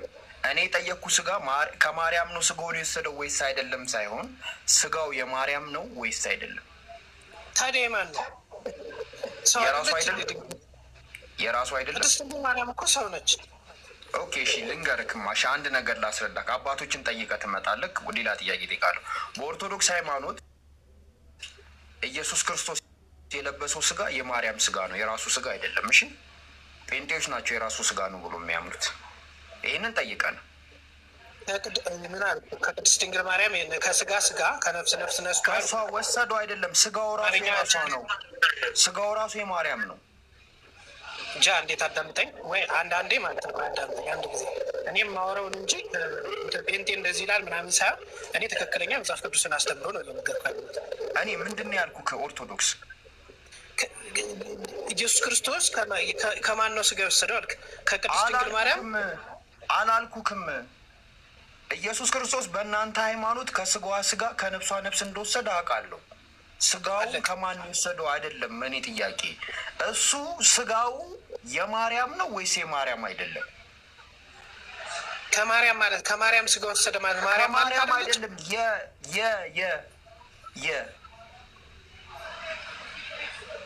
ማለት ነው። ጭንቅላትህ ከአንተ ጭንቅላትህ የአንተ ነው የእናትህ ነው? የእኔ ነው። ስጋክ የአንተ ነው የእናትህ ነው? አሁን ያለው ስጋ የእኔ ነው፣ ግን ከእናትና ከአባቴ በስጋ ተወልጃለሁ። ትክክል። ኢየሱስ ክርስቶስ በምድር ላይ ሲመላለስ የነበረው ስጋ የማርያም ነው ወይስ የማርያም አይደለም? ከማርያም ሰው ከማርያም ተወለደ። የማርያምን ስጋ ከማሆን አይደለም። ስጋው የማን ነው? የማርያም ነው ወይስ የማርያም አይደለም? የቅድስት ድንግል ማርያም ነው እንዴ እኮ። ስለዚህ ስጋው ክርስቶስ የለበሰው ስጋ የማርያም ስጋ ነው።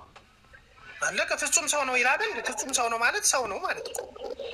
ሰው ነው አይደለም። የማርያም ስጋ ነው ወይስ አይደለም? እንጃ። እንዴት አዳምጠኝ፣ እንዴት አዳምጠኝ። እድል ትሰጠኝ፣ እድል ትሰጠኛለህ? ይማ ልንገርህ፣ ላስረዳህ። እያፈንቀኝ ኢየሱስ ክርስቶስ ልንገርህ፣ ላስረዳህ። እማውቀውን ነገር ልደግምልኝ ስለሆነ እኮ ነው የምነግርህ። ኢየሱስ ክርስቶስ ከድንግል ማርያም ከስጋዋ ስጋ ከነፍስ ነፍስ ነስቷል አይደለም? አለቀ በቃ። ሌላ እኮ ትርጉም ጨረስን። እኔ አሁን እሱ ሳይሆን ጥያቄ ማለት ነው ከስጋዋ ስጋዋ ከነፍሷ ነፍስ እንደ ነፍሷ ተግባብተናል።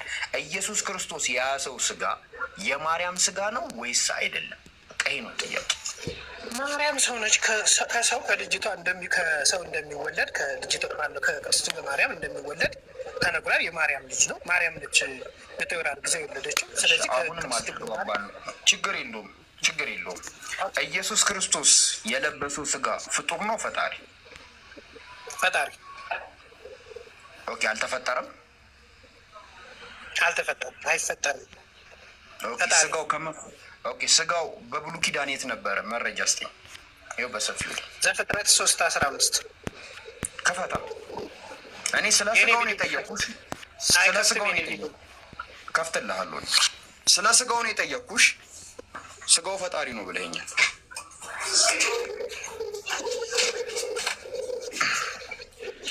እሺ ኦሪት ዘፍጥረት ስንት? 3:15 እሺ ቆይ አንዴ የታረኩት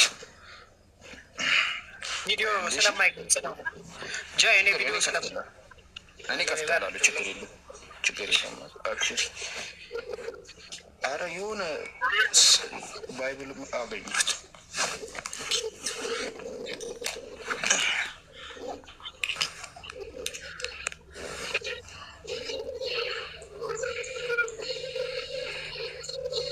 እኔን አተልቁኝ ሞዴሬተሮች።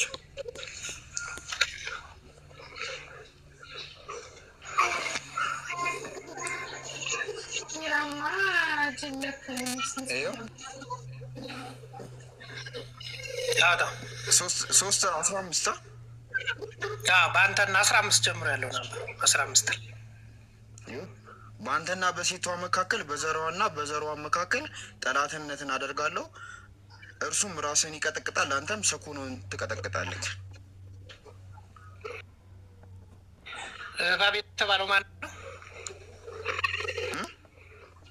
እባብ የተባለው ማን ነው? ከላይ ጀምሮ ካልገባ ከላይ ጀምሮ አንብበው። እኔ እነግርሃለሁ። ችግር የለውም። ችግር የለውም። አስረዳኝ። እኔ ጠየቅኩህ ስጋው በብሉይ ኪዳን ስለመኖሩ ነው። ስጋው በብሉይ ኪዳን የአንድምታ ትርጉም ላይ ልነግርህ። ኦኬ፣ በጣም አሪፍ። ከላይ ስለያዝከው 14 ጀምሮ እግዚአብሔር አምላክም እባቡን አለው። ትንሽ ወደዛ ወር አድርጋት። በጣም አሪፍ። አይ በጣም አታብዛው።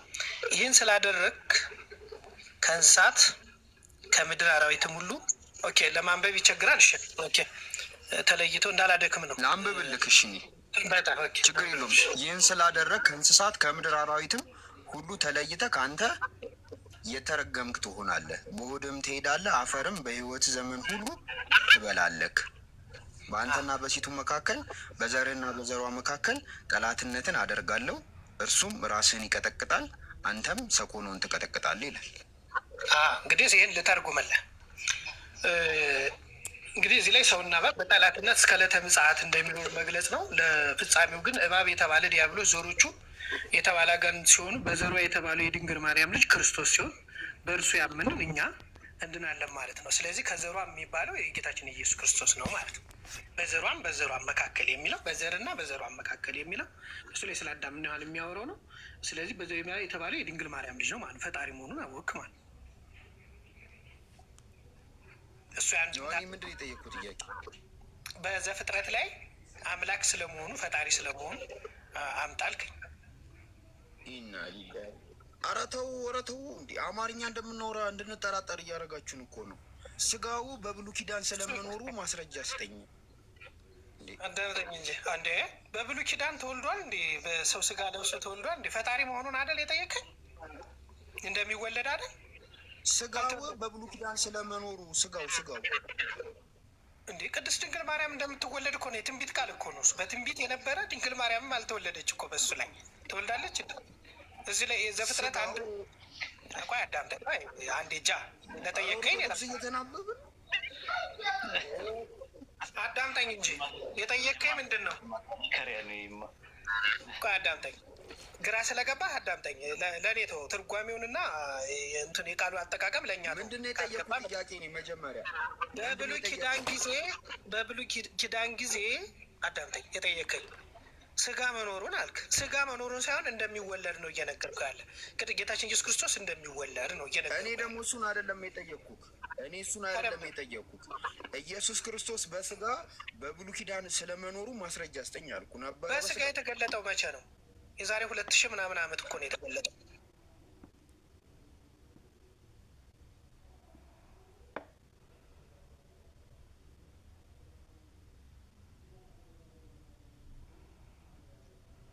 አልነበረም። ድንግል ማርያምም አልተወለደችም። ከድንግል ማርያም ስጋው ከመወለዱ በፊት ስጋው ነበረ አልነበረም?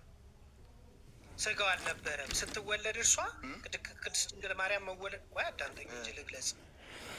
ታዳምጠኛለህ? በቅንነት ማለት ነው። በቅንነት ከሰጠኝ በቅንነት ላብረት። ኦርቶዶክስ ንገርማ በጣም በቅንነት እየሰማሁህ ነው፣ ግን ያልጠየቅኩህን እየመለስክ። አሁን ደግሞ ምን ነገር አለ መሰለህ፣ አንድ ጥያቄ ስትጠየቅ ጥያቄውን ተረዳክ ማለት በቃ ኦልሬዲ መልሱን 30% ጨረስከው ማለት ነው። አሁን እኔ የምጠይቅህ ሌላ፣ አንተ የምመልሰው ሌላ። ኢየሱስ ክርስቶስ በብሉይ ኪዳን ወይ አምላክ ስለመሆኑ ወይ ደግሞ ወልድ በብሉይ ኪዳን ስለመኖሩ ማስረጃ ስጠኝ አይደለም ያልኩህ። ገባካ? እኔ ያልኩህ ኢየሱስ ክርስቶስ የተገለጠበት ስጋ በብሉይ ኪዳን አለ ወይስ የለም? አልተገለጸም እያልኩ እኮ ነው። እንደሚወለድ ግን ነገርኩ። ይኑር አይኑር አታውቅም። ይኑር ምን የለም እንጂ አልተገለጠም እንጂ እርግጠኛ ሆኜ ነው እንደሚወለድ በትንቢት ተነገረ እንጂ አልተወለደም። ስጋው የለም። ስጋው የለም። ስጋ የሚባል በስጋ ቃል ስጋ አልሆነ ማጋ ነው። ስጋ የሆነ የዛሬ ስጋው የተፈጠረው ድንግል ማርያም ማህፀን ውስጥ አይደለም? በትክክል። ስለዚህ ስጋው ፍጡር ነው ወይስ አይደለም? ፍጡር አይደለም። ስጋው ፍጡር አይደለም፣ ፈጣሪ ነው። መለኮት ነው። ምን ማለት ነው? መለኮት የመለኮትነትን ባህሪው ሳይለቅ የትፍሴትነትን ባህሪ ሳይለቅ ከአንድ ባህሪና ከአንድ አካል ሆኖ በተአቅቦ ተወለደ ነው የሚባለው። ተዋህደ ነው የሚባለው። ስጋው መለኮት ነው አላልኩም። ስጋው ምንድን ፍጡር ነው? የተወለደልን ወልድ ነው። ወልድ ደግሞ ይወለዳል። ግብር ማን ነው? አይደለም። ኧረ ኦርቶዶክስ ስጋው ፈጣሪ ነው ፍጡር ነው? ወልድና ወልድ ከቅድስት ድንግል ማርያም ስጋ መለኮት ነው። አዳም ላይ እኔ ስማ፣ ወልድ ምንድን ነው አይደለም ያልኩ። ስጋው ፍጡር ነው ወይስ ፈጣሪ? መለኮት የመለኮትነቱን ባህሪ ሳይለቅ ስጋ የስጋ ባህሪውን ሳይለቅ ተዋህዱ ማለት ስለ ተዋህዱ አልጠየኩም። ስጋው ፍጡር ነው ወይስ ፈጣሪ? ፍጡር ማለትማ ከወንድና ከሴት የሚገኝ ዘር ነው። ስለዚህ ፍጡር አይደለም እያልኩ እኮ ስለ ፈጣሪ ነው ስጋው። ምን አይነት ጥያቄ ነው? ሁለት ነገር አልተፈጠረም እኮ። ስጋና መለኮት ለየብቻ አልተፈጠሩማ። ቃል ስጋ ሆነ እንጂ ስጋው ፍጡር አይደለም አልከኝ። ፈጣሪ ነው። እሺ መልስ ልስጥሽ። የዮሐንስ ወንጌል ምዕራፍ 1 ቁጥር 1 አውጣልኝ እኮ አውጣልኝ እንጂ መልስ ልሰጥ እኮ መልስ ልስጥ እዚህ ላይ ለእኔ ስትል አውጣልኝ። እሺ የጠየኩት ጥያቄ ምንድን ነው? ልመልስልን ዮሐንስ ወንጌል ምዕራፍ 1 ቁጥር 1 መግባት ነው የጠየኩት ጥያቄ። እስካወጣ ድረስ የጠየኩት ጥያቄ ምንድን ነው? ጃዬ በቅንነት ገብቶኛል። ጃ ነው ማንም የሚያወራው? አንዴ ሚዩት አድርግና ጃቢር አይ ቲንክ ጥያቄን የተረዳ አይመስለኝም ሰውየው ማለት ነው። አንደኛ ነገር ደግሞ ማብራሪያ አይደለም የፈለከው፣ ጥያቄ ነው። ጥያቄ ሾርት ኤንድ ፕሪሳይስ ነው። የስ ኦር ኖ ነው የጠየቀው የነበረው። ስጋው ፍጡር ነው ብለህ ስትለው የተፈጠረ ነው ይልሃል። ተመልሰው ፈጣሪ ነው ወይስ ፍጡር ነው ስትለው ፍጡር አይደለም ፈጣሪ ነው ይልሃል። እና አይ ቲንክ እንትኑ አልተመጣጠናችሁም። ጥያቄ መረዳት የመልስ ግማሽ ነው ይባላል።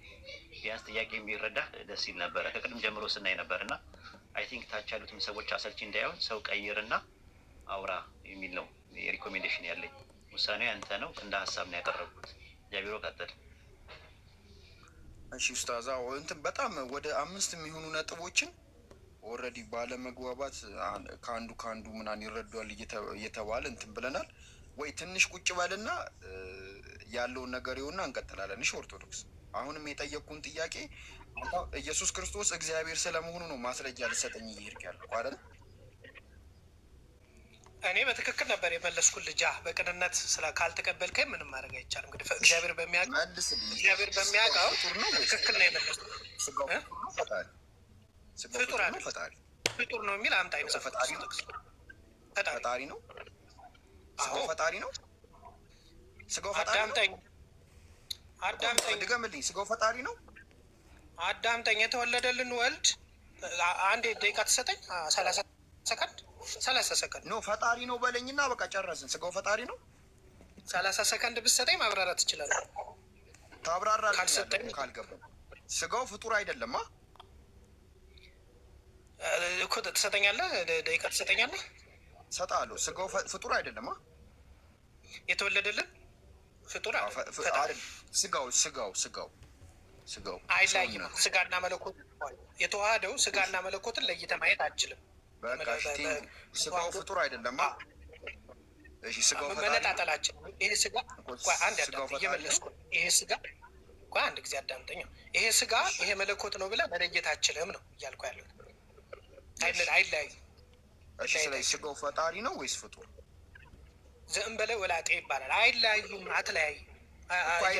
ፍጡር ነው ወይስ ፈጣሪ? አንዱን ምረጥልኝ። ፈጣሪ አልኩ። ኦኬ ስጋው ፈጣሪ ነው። እሺ አንድ የመጽሐፍ ቅዱስ ጥቅስ ታስረዳኛለህ? ዮሐንስ ወንጌል ምዕራፍ 1 ቁጥር 1። አይ በቃ ፈጣሪ ነው። ተስማማን እኮ በጣም አሪፍ ቴንኪው። ፈጣሪ ነው አልከኝ፣ ተስማማን። አሁን ይህንን ጥቅስ እናነባለን።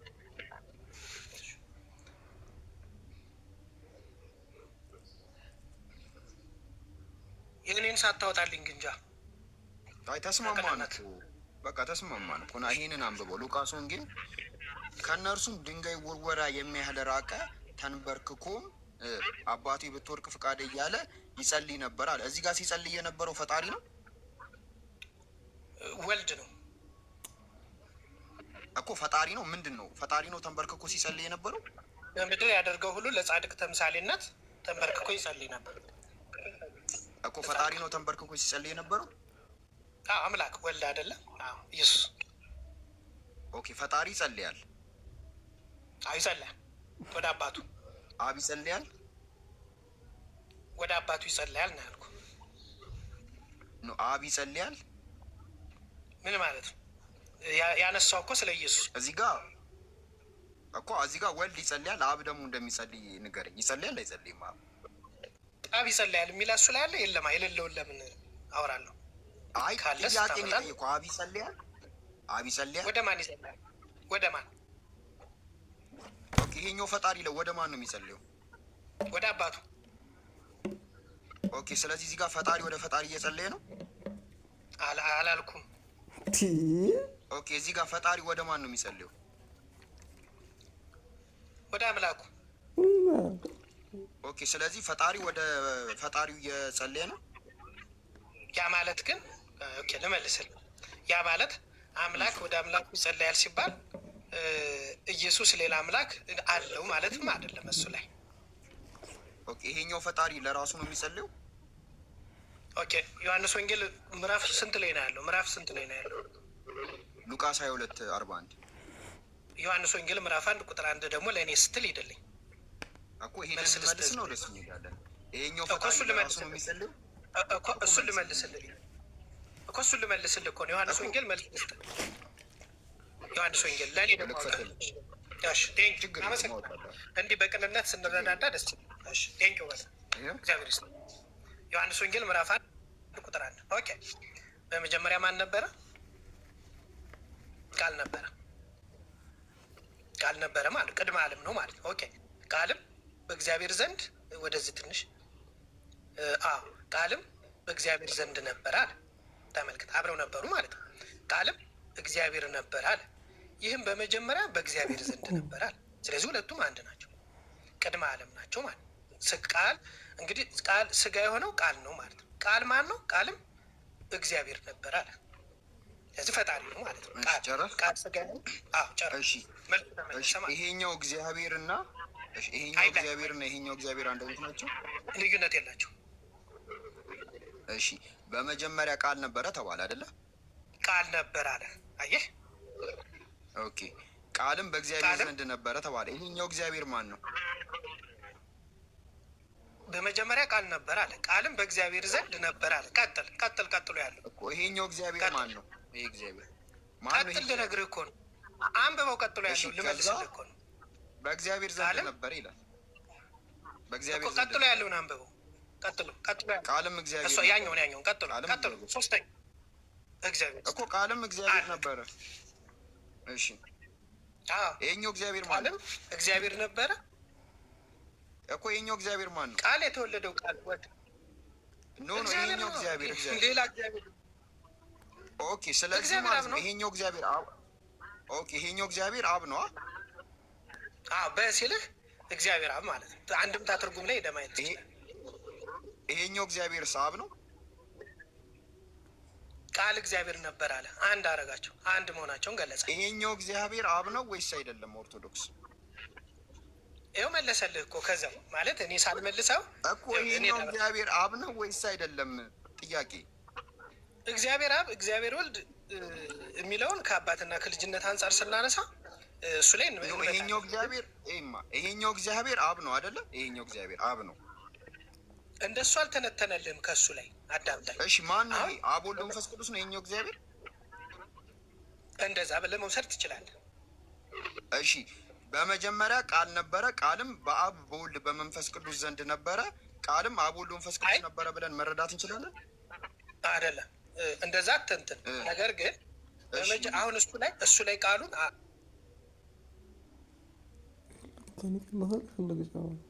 አንተ አንድምታው ስለሌለ ነው። አንድምታ ትርጉም አለ። እንደዚህ ተርሚኖሎጂ እግዚአብሔር ማን ነው? ወልድ ማለት ነው። ኢየሱስ ማለት ነው። እሺ ስጋ የሆነው ስጋ የለበሰው ማለት ነው። ስለዚህ በመጀመሪያ ቃል ነበረ፣ ቃልም በእግዚአብሔር ዘንድ ነበረ። ቃልም እግዚአብሔር ለአዳም የገባለት ቃል ምንድን ነው? ቃል ማለት ነው። ኦኬ ቃል ነው ማለት ነው። ሲቀጥል ቀጥሎ ያለውን አውጣው። ቃልም ማን ነው? እግዚአብሔር። እዚህ ጋር መልስልኝ። ይሄኛው እግዚአብሔር ማን ነው? ይሄን እግዚአብሔር ማን ነው? ይሄ ነው ጥያቄ። እግዚአብሔር እንትና የሚባል የለም እንዴ? እግዚአብሔር ነው እንዴ? አንድ እኮ ይሄኛው እግዚአብሔር አብ ነው፣ እግዚአብሔር ወልድ ነው፣ እግዚአብሔር መንፈስ ቅዱስ ነው ወይስ አብ ወልድ መንፈስ ቅዱስ ነው? አላለልህማ። እግዚአብሔር ብለህ ነው የምትወስድ። እግዚአብሔር ብለህ ነው የምትወስድ እኮ። ይሄም አይታወቅም። እንዴት እግዚአብሔር እንዴት አይታወቅም ትላለህ? ይታወቃል እንጂ እግዚአብሔር ነው እኮ። ማን ነው ታዲያ? እኮ ማን ነው ይሄኛው እግዚአብሔር የተባለው? ማን ነው እሱ? እየነገረ ያለው ከእግዚአብሔር ጋር አብሮ የነበረ ጥንተ ቅድመ ዓለም የነበረ አልፋና ኦሜጋ ነው እያለ እኮ። አሁን ተረዳኸኝ እኮ። ይሄኛው እግዚአብሔር ማን ነው? ኦርቶዶክስ እንደዛ ብሎ አይፈታማ። አንተ እንድምታ ትርጉሙ ስለሌለ ነው። ማን ነው ያንተ ስም? ጃ መሰልከኝ። ኦኬ ቃል በጣም አሪፍ። እሺ ልፍታልህና አንተ ግራ ከገባ መጠየቅ ትችላለህ። በመጀመሪያ ቃል ነበር። እኔ እኮ ስማ፣ አሁን አንተ የፈታልኝ በመጀመሪያ ቃል ነበረ። ይሄ ወልድ ደግሞ በእግዚአብሔር ዘንድ ነበረ። ግን ይሄ ራሱ ወልድ እግዚአብሔር ነበረ ነው። ይሄ ነው ልታስረዳኝ። በቃ ላስረዳህ እኮ ነው። ሳስረዳህ ይሄ ማን ነበር አትበለኝ ነው እያልኩ ያለሁት። በመጀመሪያ ቃል ነበር ነው ማወቅ ፈለኩ። ይሄኛው እግዚአብሔር ማን ነው? ለምሳሌ ይሄኛው ቃል ወልድ ነው እኮ ላውራ። ወልድ ነው ይሄ ቃል እኮ ላውራ። አዎ እሱማ ወልድ ነው። በመጀመሪያ ቃል ነበር አለ። ቃልም በእግዚአብሔር ዘንድ ነበረ ማለት አማርኛውን አዳምጠኝ። ለምሳሌ ቃልም በእግዚአብሔር ዘንድ ማለት በእግዚአብሔር የተገባ ቃል አለ ማለት ነው። ቃል አለ ማለት ነው። ስለዚህ ቀጥሎ ያለውን አንብብልኝ ያውጣልኝ። ቃልም እግዚአብሔር ነበር። ገብቶኛል። ኦርቶዶክስ ገብቶኛል። በቃ እንትን ወይ ኡስታዝ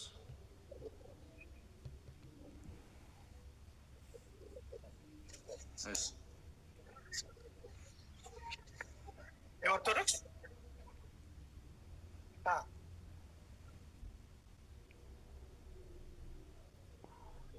ሃይማኖት አበው እቀበላለሁ። ለምን እቀበል?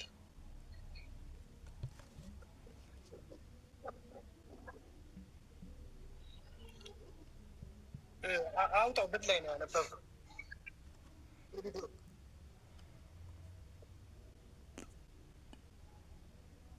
ቪዲዮ ላይ ገለጸዋል። አይ እሱን አልቀበልም። ፍጡር የሚል ከሆነ ወይ በቪዲዮ ገለጸው እስኪ በቪዲዮ ገለጸው። ዩት አድርግና አንሚት አድርግ። እንደቀደም ታች ይሰማቸዋል። አሁንስ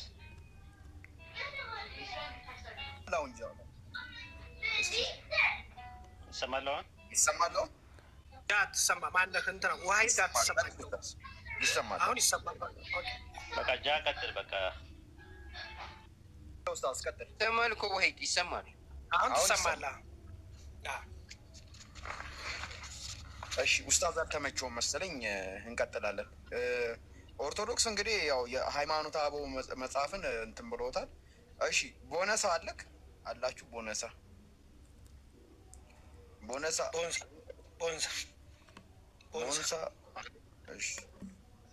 እሺ እኔ ጋር አልጨረስም። አልጨረስም። እኔማ እኮ በቃ ከኔ ጋርማ ጨረስን እኮ። ምን መሰለህ ግዴታ መግባባት የለብንም እና እኔ ልጠይቃ ጠይቅሽ። በጣም አሪፍ። ስለ አብ ወልድ መንፈስ ቅዱስ ግብር ግለጽልኝ እስኪ። አብ መውለድ፣ ወልድ መወለድ፣ መንፈስ ቅዱስ መስረጽ። እስኪ እንደገና ድጋ። አብ ወላዲ፣ ወልድ ተወላዲ፣ መንፈስ ቅዱስ ሰራጺ። አብ ወላዲን አስራጺ። አዳምጣኝ።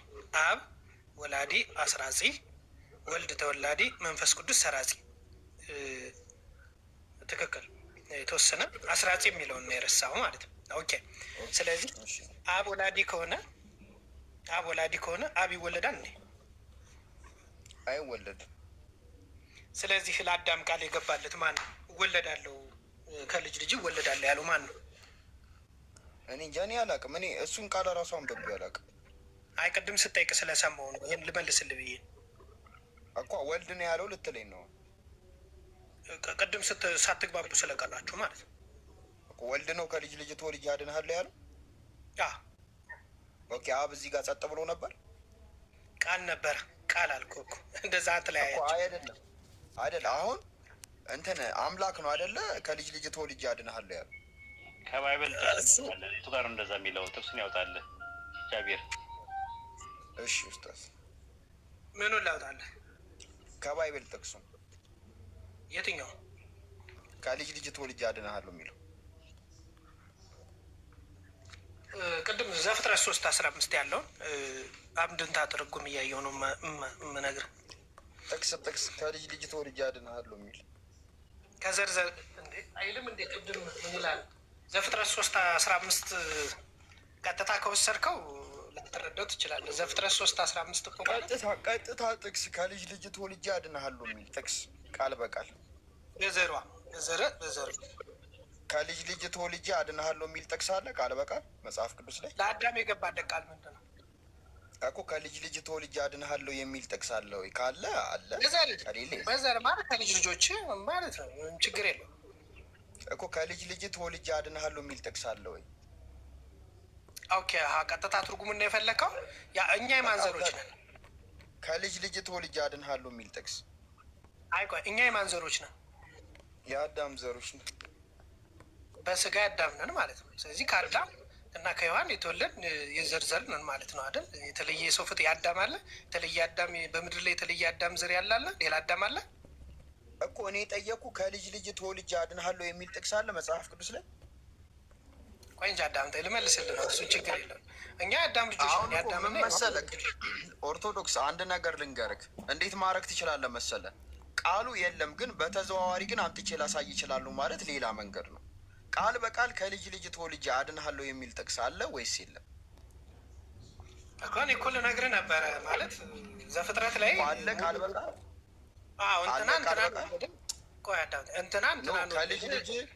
ከልጅ ልጅ ፈጣሪ ከልጅ ልጅ ተወልጄ አድንሃለሁ የሚል ጥቅስ አለ ወይስ የለም?